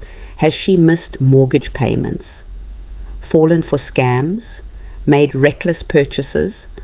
"No, but has she had any medical diagnosis of dementia, Alzheimer's, or any other cognitive disorder?" "Not officially, but Dr. Rao said." Dr. Rao, who hasn't actually examined your mother, provided a written opinion based on second-hand information you gave him. Is that correct? Daniel shifted uncomfortably. "Yes." "And this hairstylist who said your mother's hair looked self-inflicted, did she witness the cutting?" "No." "Did she examine your mother immediately after it happened?" "She came later that morning to help fix it." "So her opinion about how it was cut is speculation, not expertise." "I guess." Patricia pulled out papers. "Mr. Hayes, are you aware that your mother underwent a comprehensive psychiatric evaluation by Dr. Sarah Mitchell after changing her will?" "Yes, and that Dr. Mitchell found her completely competent, that she showed no signs of cognitive decline, no evidence of impaired judgment, no symptoms of any mental illness. That evaluation was done after she'd already made these crazy decisions. Of course, she'd seem rational when defending them." "So your argument is that your mother is only incompetent when making decisions you disagree with, but competent when explaining those decisions?" "That's not... I'm saying she's not thinking clearly about this. She's acting on emotion instead of reason. Emotion like grief, like anger at being mistreated, like the perfectly normal human response to feeling attacked and unsupported by her own son." "Objection," Jennifer cut in. "Argumentative." "Sustained," Judge Freeman said. "Ms. Chen, stick to questions." Patricia nodded. "Mr. Hayes, your mother claims your wife cut her hair while she slept. Did you investigate that possibility at all?" "There was nothing to investigate. Vanessa was asleep in the guest room with her mother. They didn't hear anything. It didn't happen." "You're certain? You questioned them thoroughly?" "I know my wife. She wouldn't do something like that." "How long have you known your wife?" Daniel hesitated. "About 10 months when we got married." 10 months. "And in that time, did you ever witness her being cruel to your mother?" "No." "Never heard her make disparaging comments?" "No." Patricia pulled out her phone. "Your Honor, I'd like to enter Exhibit C, screenshots of text messages between Mr. Hayes and his mother from the past 6 months." She handed papers to the judge and to Jennifer. "I hadn't known she had those. Hadn't realized she'd subpoenaed my phone records." "These texts show a pattern," Patricia continued. "Your mother expressing concerns about your relationship, you dismissing those concerns. Your mother trying to maintain connection, you responding with increasing irritation, and here," she pointed to something on the page, "you tell your mother she needs to back off and stop being so clingy. Does that sound like the behavior of a confused, dependent woman with cognitive decline?" Daniel's face flushed. "I was frustrated. She was constantly criticizing Vanessa, or she was trying to warn you about someone who turned out to be exactly what she feared." "Objection! Withdrawn." Patricia returned to her seat. No further questions. Then it was my turn. I took the stand with shaking hands, looked out at that small courtroom, at the judge who'd decide my fate, at Patricia who'd fought so hard for me, at Daniel who looked like a stranger wearing my son's face. Jennifer approached. "Mrs. Hayes, why did you sell your house?" because I needed to leave, because staying in that town meant constant harassment from my son and his wife, because that house stopped feeling like home the moment Daniel made it clear I wasn't welcome in his life anymore. You could have simply moved. Why sell? Because it was mine. Because I wanted to control what happened to it, because I didn't want Daniel inheriting it someday and giving it to Vanessa like a trophy. That sounds vengeful. That sounds like protecting what's mine. You gave $2 million to charity, money that could have secured your own retirement, paid for care if you need it. Why? Because it's my money.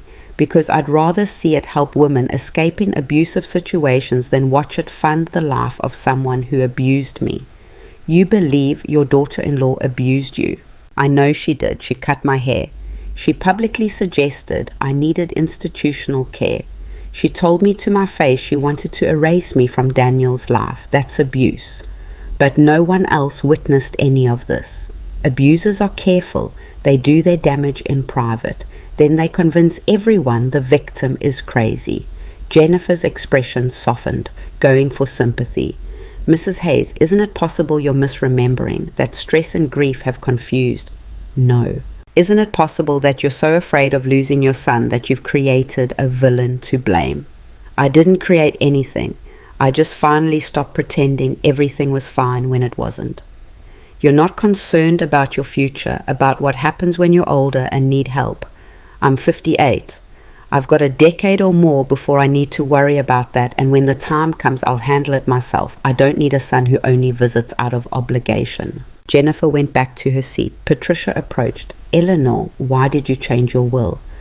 Because I realized my son didn't love me.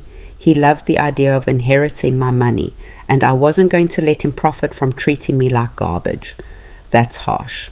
It's honest. For 30 years I put him first. I sacrificed my career, my time, my energy, everything.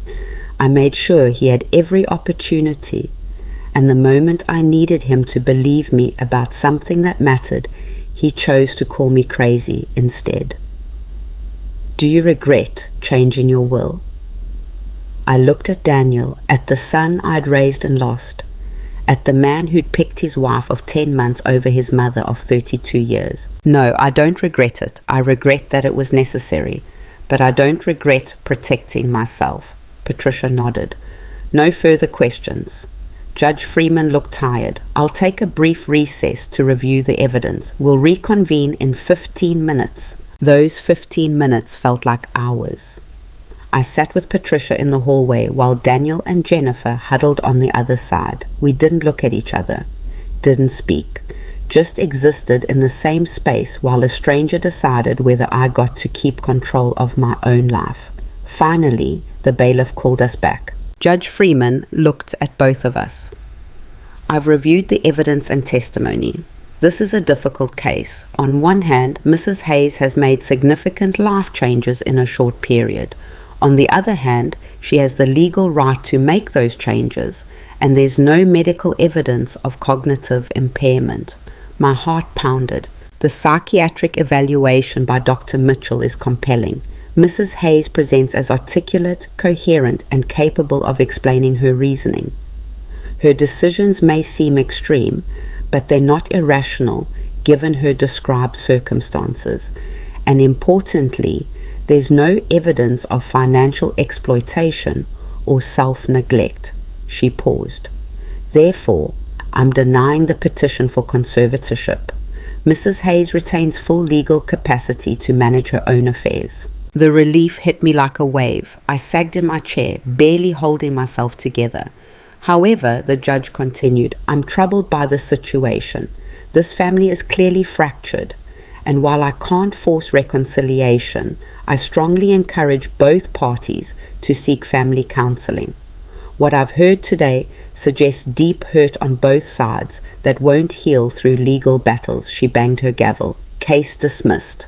I'd won. I'd actually won. Daniel stood abruptly and walked out without looking at me. Jennifer followed, already on her phone, probably calling Vanessa with the bad news. Patricia hugged me. You did it. Yeah. Eleanor, are you okay? Was I? I'd won my freedom but lost my son. I'd proven I was sane but confirmed I was alone. I'd protected my money but destroyed my family. I will be, I said, because what else was there to say? I flew back to Portland that same day. Couldn't stand to be in that town one more hour than necessary. Patricia drove me to the airport and we sat in her car outside the terminal for a few minutes before I got out. You know this isn't really over, she said. Daniel could appeal or try again in a few months with different evidence. Let him. Eleanor, I'm serious. You need to be prepared for... I am prepared. I'm prepared to never speak to him again if that's what it takes. I'm prepared to spend whatever money I have left defending my right to live my own life. I'm prepared for all of it. She looked at me with something like sadness. I hope you find peace. I really do. Peace is overrated. I'll settle for freedom. The flight back was turbulent, appropriate somehow. I sat in my middle seat between a businessman who smelled like cologne and a teenage girl who never looked up from her phone, and I thought about what the judge had said, about family counseling, about healing. What was there to heal? Daniel had made his choice. I'd made mine. We were done. Except we weren't. Because 3 days after I got back to Portland, he called again.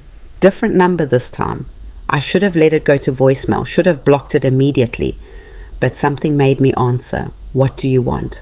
Silence on the other end. Then, I don't know, I needed to hear your voice. He sounded broken, hollowed out. Nothing like the angry man who'd confronted me in my house or the composed son who testified against me in court. Well, you've heard it. Goodbye. Wait, please, just give me 5 minutes. That's all I'm asking. You don't get to ask anything from me anymore. I know you're right, but Mom, please, 5 minutes. I should have hung up. Every rational part of my brain screamed at me to end the call, block the number, move on with my life. But there was a small, stupid part of me that still remembered him as a little boy, that still heard Mom in his voice and felt that old instinct to protect him from whatever was hurting him. 5 minutes, I said, starting now. He took a shaky breath. Vanessa left me. Of all the things I'd expected him to say, that wasn't one of them. What? She left, the day after the hearing. She said if I couldn't even win a simple conservatorship case against an unstable old woman, her words, then I was useless to her. She said she'd made a mistake marrying someone so weak, and she left. I sat down hard on my second-hand couch. Daniel, you were right about everything, about her, about what she wanted, about it. His voice cracked, about the hair. She admitted it. She was packing her stuff and I asked her point blank if she'd done it and she just laughed. She said you deserved it for trying to come between us. She said it was a lesson about knowing your place. The vindication felt hollow, empty. I'd been right, but being right hadn't saved my relationship with my son, hadn't prevented any of the pain we'd both endured. I'm sorry, I said. And I meant it, not sorry for protecting myself, but sorry that he'd married someone who'd hurt him. Sorry that his dreams of a perfect life with a perfect wife had shattered.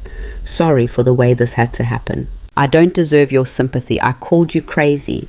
I testified against you in court. I chose her over you 100 different times, and you were right every single time, and He broke down, full crying, the kind where you can barely get words out. I'm so sorry, Mom. I'm so sorry. This was what I'd wanted, wasn't it? For him to see the truth, to admit he'd been wrong, to apologize for everything he'd put me through. So why did it feel so awful? I can't do this right now, I said. I understand. I just needed you to know that I know that I'm sorry, that if I could take back everything I said and did. But you can't. That's not how life works. You can't unsay things. You can't undo choices. You called me incompetent in front of a judge. You tried to take away my freedom. You sided with someone who abused me and then called me crazy for saying so. I know. Do you? Because I'm sorry doesn't fix any of that. It doesn't give me back the months of harassment and stress. It doesn't erase standing in that courtroom fighting for my own autonomy. It doesn't undo your wedding day when you let her humiliate me in front of everyone we know. What do you want me to say? What do you want me to do? I don't want anything from you anymore. That's the point. I'm done begging my own son to believe me. I'm done hoping you'll choose me. I'm done sacrificing pieces of myself to maintain a relationship that only hurts me. So that's it. We're just done. After everything, yes, because everything includes you spending months treating me like a burden. And now your wife left you and suddenly you remember I exist. No, that's not how this works. I didn't just remember you exist. I never forgot. Your 5 minutes are up. I hung up, turned off my phone, sat in the silence of my small apartment and felt nothing. Not triumph, not grief, not anything, just exhaustion. He called again the next day and the day after. Left voicemails I didn't listen to, sent texts I didn't read. Eventually I blocked that number too, and the next one and the one after that. But the worst part of me wanted to answer. Part of me wanted to forgive him, take him back, rebuild what we'd had. Because he was my son, because I'd spent 32 years loving him, because cutting him out completely felt like amputating part of myself. But I'd learned something through all of this. I'd learned that love without respect is just another form of abuse. That being someone's mother doesn't mean accepting whatever treatment they decide to give you. That sometimes the healthiest choice is to walk away, even when it breaks your heart. So I didn't answer. I didn't reach out. I let the silence stretch between us until it became its own kind of answer. A month passed, then 2. I found a job, nothing fancy, just part-time work at a bookstore near my apartment. The owner was a woman in her 60s named Rita, who asked no questions about my past and cared only that I showed up on time and didn't steal. It was peaceful, shelving books and helping customers find what they needed. Anonymous in the best way. I made a friend.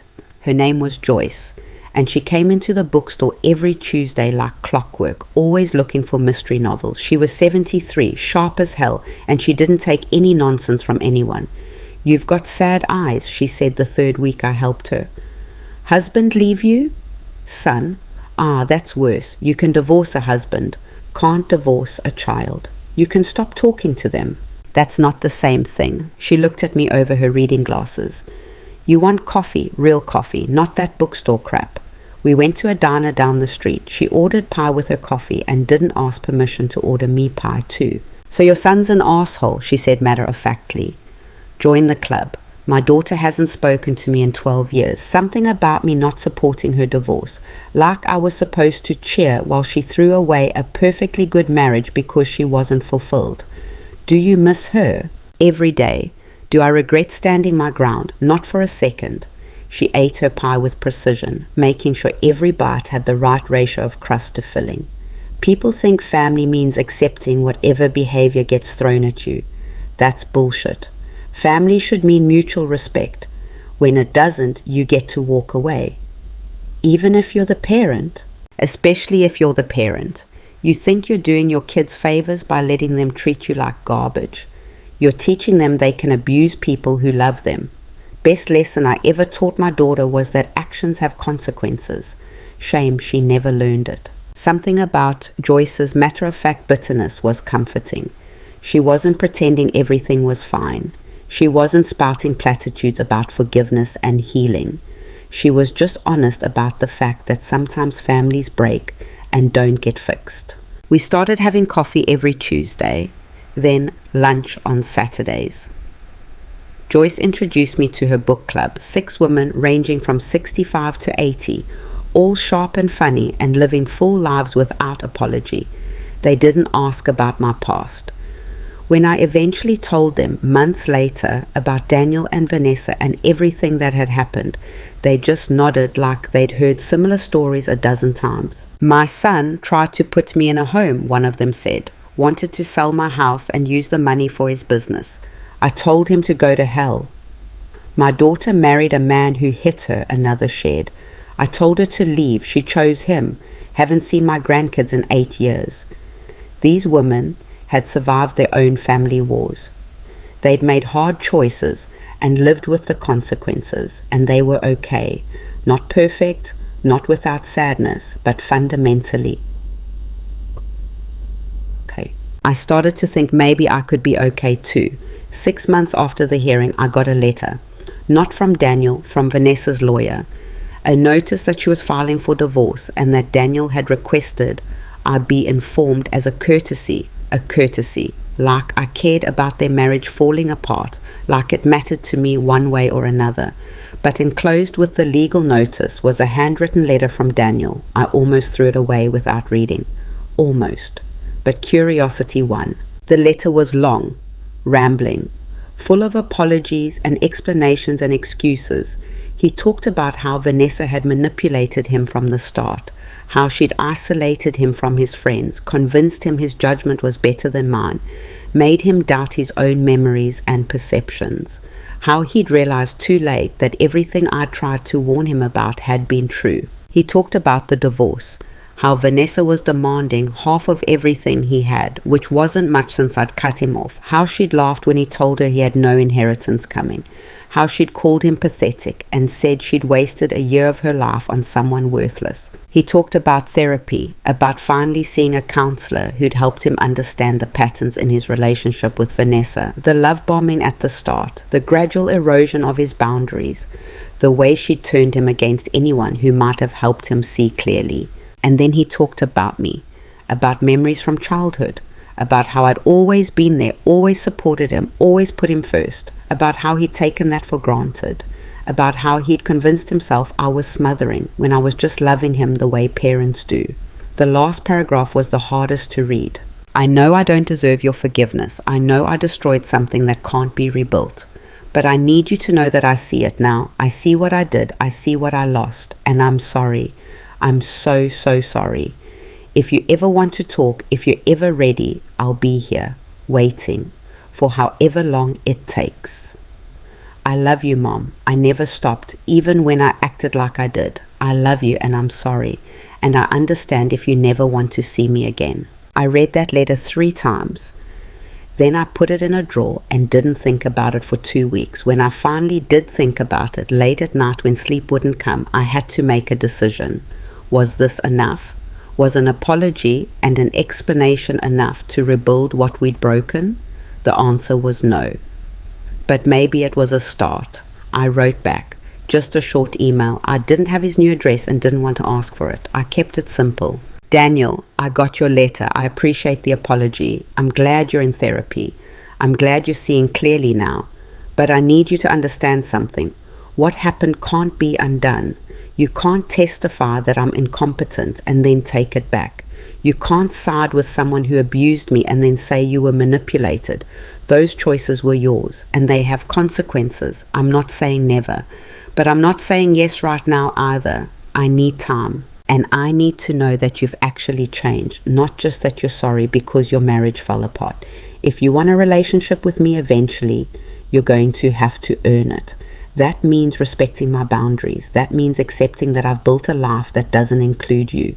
That means understanding that I don't owe you anything, not forgiveness, not reconciliation, not another chance. You get what I choose to give you, nothing more. I'll think about what that might look like, but it's going to be on my terms, not yours, not ever again. I sent it before I could second guess myself. Then I waited to see what he'd do. He wrote back within an hour, just 2 sentences. I understand. Thank you for not closing the door completely. That was it. No pressure, no demands, no guilt trips about how much he was hurting or how much he needed me. Maybe he really was changing. Over the next few months, we exchanged occasional emails, short ones, superficial ones. He told me about his job. I told him about the bookstore. He mentioned he was still in therapy. I mentioned I joined a book club. We were polite, distant, like acquaintances who used to know each other well. It wasn't much, but it was something. A thread connecting us that wasn't pulled taut with resentment and pain. Then, 8 months after the divorce was finalized, Daniel asked if he could visit, just for a day, just to talk in person. I thought about it for a week before I said yes. He flew to Portland on a Saturday. I met him at a coffee shop in a neutral part of town. Not near my apartment, not anywhere I'd have to see reminders of him if things went badly. He looked different, older, thinner. There was grey in his hair I didn't remember being there before. He dressed simply, jeans and a sweater. Nothing like the polished professional appearance he'd cultivated with Vanessa. We sat across from each other with our coffee between us like a buffer. "Thank you for meeting me," he said. "I'm not promising anything. I know, I'm just thank you." We sat in awkward silence. All the words I'd rehearsed felt wrong in the moment. "I don't know how to do this," I admitted finally. "How to sit across from you and not feel angry. I don't blame you. Stop apologizing. Stop being so agreeable. It's making this harder." He almost smiled. Almost. "Okay, what do you want me to do?" "I want you to explain to me how you could think I was crazy, how you could actually believe that I'd cut my own hair, how you could stand up in court and testify that I wasn't competent to manage my own life." He was quiet for a long time. "I wanted it to be true." "What?" "I wanted you to be the problem, because if you were the problem, if you were losing your mind, if you were acting irrationally, then I didn't have to question my choices. I didn't have to wonder if I'd married the wrong person. I didn't have to face the fact that I'd chosen someone who treated you like garbage because it was easier than admitting I'd made a mistake. So you threw me under the bus to protect your ego." "Yes, that's exactly what I did, and I'm not going to insult you by pretending otherwise or making excuses. I chose comfort over truth. I chose my relationship with Vanessa over my relationship with you. And I did it knowing deep down that you were probably right about her." At least he was being honest. That was something. "Do you know what the worst part was?" I asked. "Not the hair, not even the wedding. The worst part was realizing you'd been resenting me for years and I had no idea.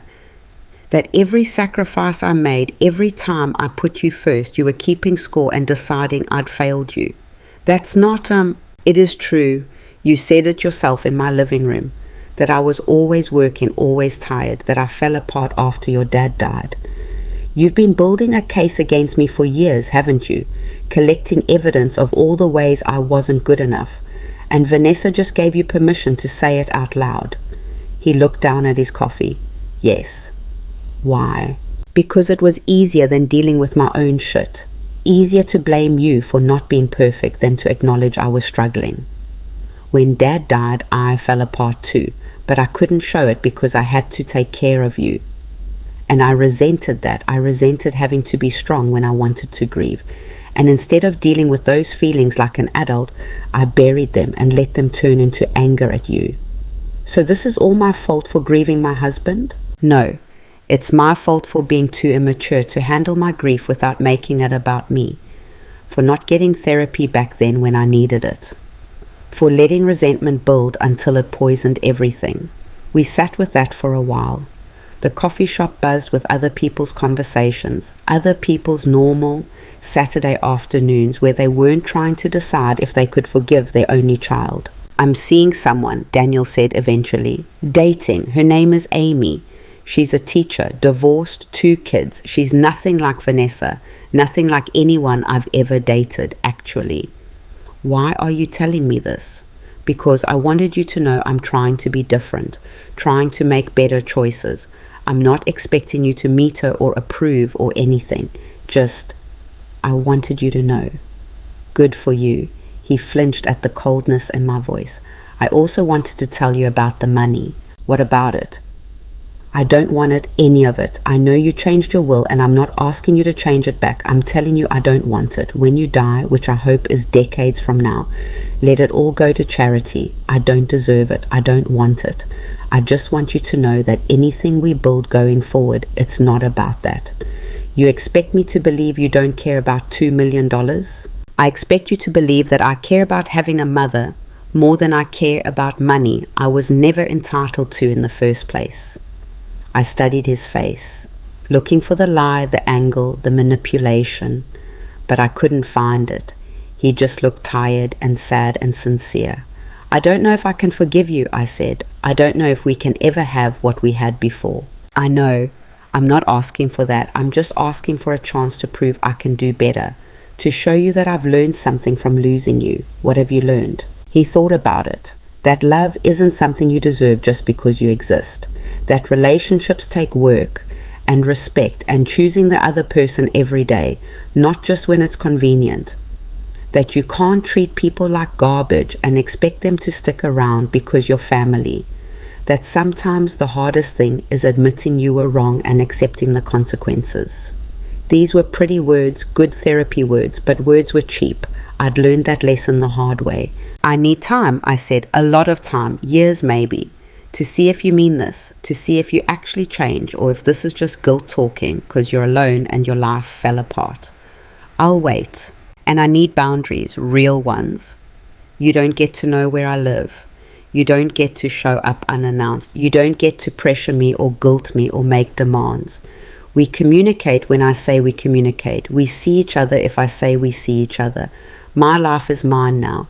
You get whatever scraps I decide to share, and you're grateful for them. Okay, I mean it, Daniel. One boundary violation and we're done. Forever. No second chances, no apologies, just done. I understand. I didn't believe him, not really, but I wanted to, and maybe that was enough to start with. We talked for another hour, carefully, dancing around the real pain, testing the waters, seeing if we could have a conversation that didn't end in tears or anger. It wasn't comfortable, it wasn't healing, but it was something. When we left, Daniel asked if he could hug me. I said no, it was too soon, too much, too close to forgiveness I didn't feel yet. He took it well. Maybe next time. Maybe. I watched him walk away, my son, the boy I'd raised and lost, and was maybe, possibly starting to find again. But different now.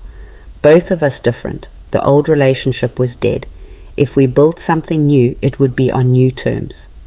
He flew back to wherever he was living now. I still didn't know and didn't ask. We exchanged a few emails over the next weeks. Short updates, polite questions, the slow, tentative process of two people learning to talk to each other again. It wasn't enough, not yet, maybe not ever, but it was more than I'd had 6 months ago. A year after I moved to Portland, I got a letter from the Oak Street Women's Shelter. The director wrote to tell me about the difference my donation was making, about the women they'd helped escape abusive situations, about the children who now had safe places to sleep, about the lives that had been changed because I'd decided to give my money to people who needed it instead of people who felt entitled to it. She included photos, smiling faces of women I'd never meet, thank you cards from kids who drew pictures of houses with big hearts over them, stories of new beginnings and second chances and survival. I cried reading it, not sad tears, something else, something that felt almost like purpose. My money was doing good, real good, more good than it ever would have done, sitting in Daniel's bank account, funding a life with a woman who'd abused me. I'd made the right choice, even if it hurt, even if it cost me my son for a while, even if I spent the rest of my life building something new instead of clinging to something broken. I was 59 now, not old despite what Daniel and Vanessa had tried to claim. I had years ahead of me, decades probably, and for the first time in my adult life, those years belonged to me, not to a husband I had to support, not to a son I had to sacrifice for, not to anyone's expectations of what Eleanor Hayes should be or do or want. Just me, my choices, my life. Joyce and I went to lunch on a Tuesday, our regular spot. She ordered pie before the meal again because she said life was too short to eat dessert last. You look different, she said, studying me. Less sad. Do I? Yeah, you've got that look people get when they finally stop waiting for something. She was right. I'd spent a year waiting for Daniel to come back, for the pain to stop, for some magical moment when everything would make sense. And at some point, without realizing it, I'd stopped waiting and started living. I think I'm going to be okay, I said. Joyce snorted. Of course you are. You were always going to be okay. You just had to figure that out for yourself. 6 months after Daniel visited, he asked if he could come again. I said yes. This time we met at my apartment. Let him see where I lived, the small space I'd turned into home. He didn't comment on the size or the neighborhood or anything else. Just sat on my second-hand couch and drank the coffee I made him and asked about my life. We talked for hours about the bookstore, about Joyce and the book club, about Portland, and what I discovered about living alone. He told me about Amy, about her kids, about how different this relationship felt from the one with Vanessa.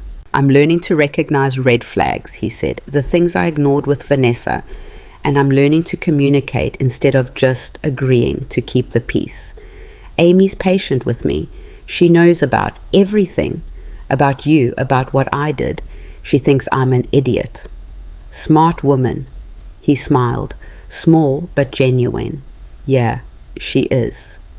Before he left, he asked again if he could hug me. This time I said yes. It was awkward, brief. Two people who used to fit together perfectly now trying to figure out how to occupy the same space. But it was something. I love you, Mom, he said at the door. I didn't say it back, not yet. But I didn't close the door in his face either. 2 years after everything fell apart, Daniel got married again. He called to tell me first, before anyone else, asked if I'd come to the wedding. Said he'd understand if I didn't, but he wanted me there. I thought about it for weeks. Talked it through with Joyce, with Patricia, who I still called occasionally, with my therapist. Yes, I'd finally started seeing someone, because turns out surviving family trauma doesn't mean you've processed it. In the end, I went. Not because I'd fully forgiven him, not because everything was fixed, but because I wanted to see this woman who'd convinced my son to do better. This Amy, who knew the worst parts of his history and chose him anyway. The wedding was small, intimate, just family and close friends at someone's backyard, casual and warm, and nothing like the country club extravaganza with Vanessa. Amy's kids were in the wedding party. Daniel looked nervous and happy and real in a way he never had at his first wedding. And when he saw me, when I walked into that backyard in my simple dress with a small gift in hand, his whole face transformed. He cried, actually cried, right there in front of everyone. You came, he said. I came. He introduced me to Amy. She was solid, grounded, nothing glamorous but completely genuine. She shook my hand and said, I've heard so much about you. Thank you for giving him another chance. I didn't do it for him, I said honestly. I did it for me. She smiled. Even better. I didn't stay long. Watched the ceremony, congratulated them, met Amy's kids, who were sweet and chaotic in the way kids are. Then I slipped away before the reception really got going. Daniel walked me to my car. Thank you for coming. I know it wasn't easy. No, it wasn't. I know I can't make up for what I did. But I'm trying to be better, to do better. I know you are. Do you think... He stopped, started again. Do you think someday we can be okay, really okay? I looked at my son, at the man he was trying to become, at the damage we'd both survived. I think we're building something new. It's not what we had before. It'll never be that. But maybe it can be something good, something honest, if we both keep trying. I'll keep trying. So will I. I drove back to Portland feeling lighter than I had in years. I hadn't forgiven him completely. Maybe I never would, but I'd made peace with the fact that you can love someone and still protect yourself from them. That you can give people second chances without giving them everything. That healing doesn't mean going back to how things were. It means accepting how things are and deciding if that's enough. Daniel and I talked more after that. Not constantly, not like before, but regularly. Carefully. Building trust one conversation at a time. He met Joyce eventually, and she grilled him like a detective interrogating a suspect. He passed her test barely. He's trying, she said afterward. I'll give him that, but you keep those boundaries up. Men always think sorry fixes everything. I did keep my boundaries up, and Daniel respected them. Mostly. When he pushed too far, asked for too much, I pushed back. And he apologized and adjusted. It wasn't perfect. We still had hard conversations. We still hurt each other sometimes. But we were trying, both of us. And that was more than we'd had for a long time. 3 years after I moved to Portland, I went back to my hometown for the first time. Patricia had asked me to come sign some final paperwork on the charitable trust. I could have done it remotely, but something made me say yes to the trip. I drove past my old house. The Millers had painted it a different color, put up a new fence, changed the landscaping. It looked good, different but good, like a house where a family lived and loved and made their own memories. I felt nothing looking at it. No regret, no loss. It was just a house. It had been mine once. Now it wasn't. That was okay. I met Patricia for lunch. She told me about her daughter's college graduation, her husband's retirement, the vacation they were planning, normal life things. Then she pulled out papers for me to sign, updates to the trust, confirmation of beneficiaries, all the legal details that kept my money working for women who needed it. "You did a good thing," Patricia said. "I know it didn't feel like it at the time, but you did." I did it for me. That doesn't make it less good. Before I left town, I did one more thing. I drove to the women's shelter, asked if I could see the building, meet some of the staff, understand what my money was actually doing. The director, a woman named Carmen who'd written me that letter years ago, showed me around. The safe bedrooms where women stayed when they first escaped, the playroom for kids, the computer lab where they learned job skills, the counseling offices, the success stories on the wall, photos of women who'd rebuilt their lives, gone back to school, started businesses, raised their kids in safety. "We've helped 43 women in the past 3 years," Carmen told me. "Most of them are thriving now. Your donation made that possible. 43 women, dozens of kids. Lives changed because I'd refused to let toxic people control my money." "Thank you," I said. "We should be thanking you." "No. Thank you for doing the work, for being here when people need you, for making something good come out of," I gestured vaguely, "out of everything." I drove back to Portland thinking about those 43 women, about their stories I'd never hear, their lives I'd never intersect with, about the ripple effects of choosing yourself over guilt and obligation. I'd lost things. My house, my old life, the easy relationship with my son, years of grief and struggle and rebuilding. But I'd gained things too. Freedom, self-respect, the knowledge that I could survive betrayal and come out stronger. A life built on my terms, not anyone else's. Was it worth it? People ask me that sometimes. Now that enough time has passed that I can tell the story without crying. Was it worth losing your son, even temporarily, to prove a point? And I tell them, it wasn't about proving a point. It was about survival, about refusing to let people who claim to love me treat me like I was disposable, about recognizing that love without respect is just control wearing a prettier mask. I tell them, yes, it was worth it, because the alternative was spending the rest of my life small and apologetic, hoping for scraps of affection from people who'd already shown me exactly how little I mattered to them. I tell them, you can't buy love with inheritance money. You can't earn respect by letting people walk all over you. You can't maintain relationships by setting yourself on fire to keep others warm. I tell them, the hardest thing I ever did was choose myself. And the best thing I ever did was choose myself. And then I tell them, I'm 59 years old. I live alone in a small apartment in a city where I knew no one. I work part-time at a bookstore. I have coffee with friends on Tuesdays and book club on Thursdays. My son and I talk every few weeks, carefully rebuilding something that'll never be what it was. I gave away millions of dollars that could have made my life easier. And I'm happy. Not the fairy tale kind where everything's perfect, the real kind. The kind where you wake up and you're okay with who you are and the choices you've made. Where you don't owe anyone anything except what you choose to give. Where your life belongs to you. That's my story. That's what happened when I finally stopped letting other people define my worth. And if you're out there living with family who treat you like garbage, who demands your sacrifice while offering nothing in return, who expects your unconditional love while giving you conditional respect, this is what I want you to know. You can empty.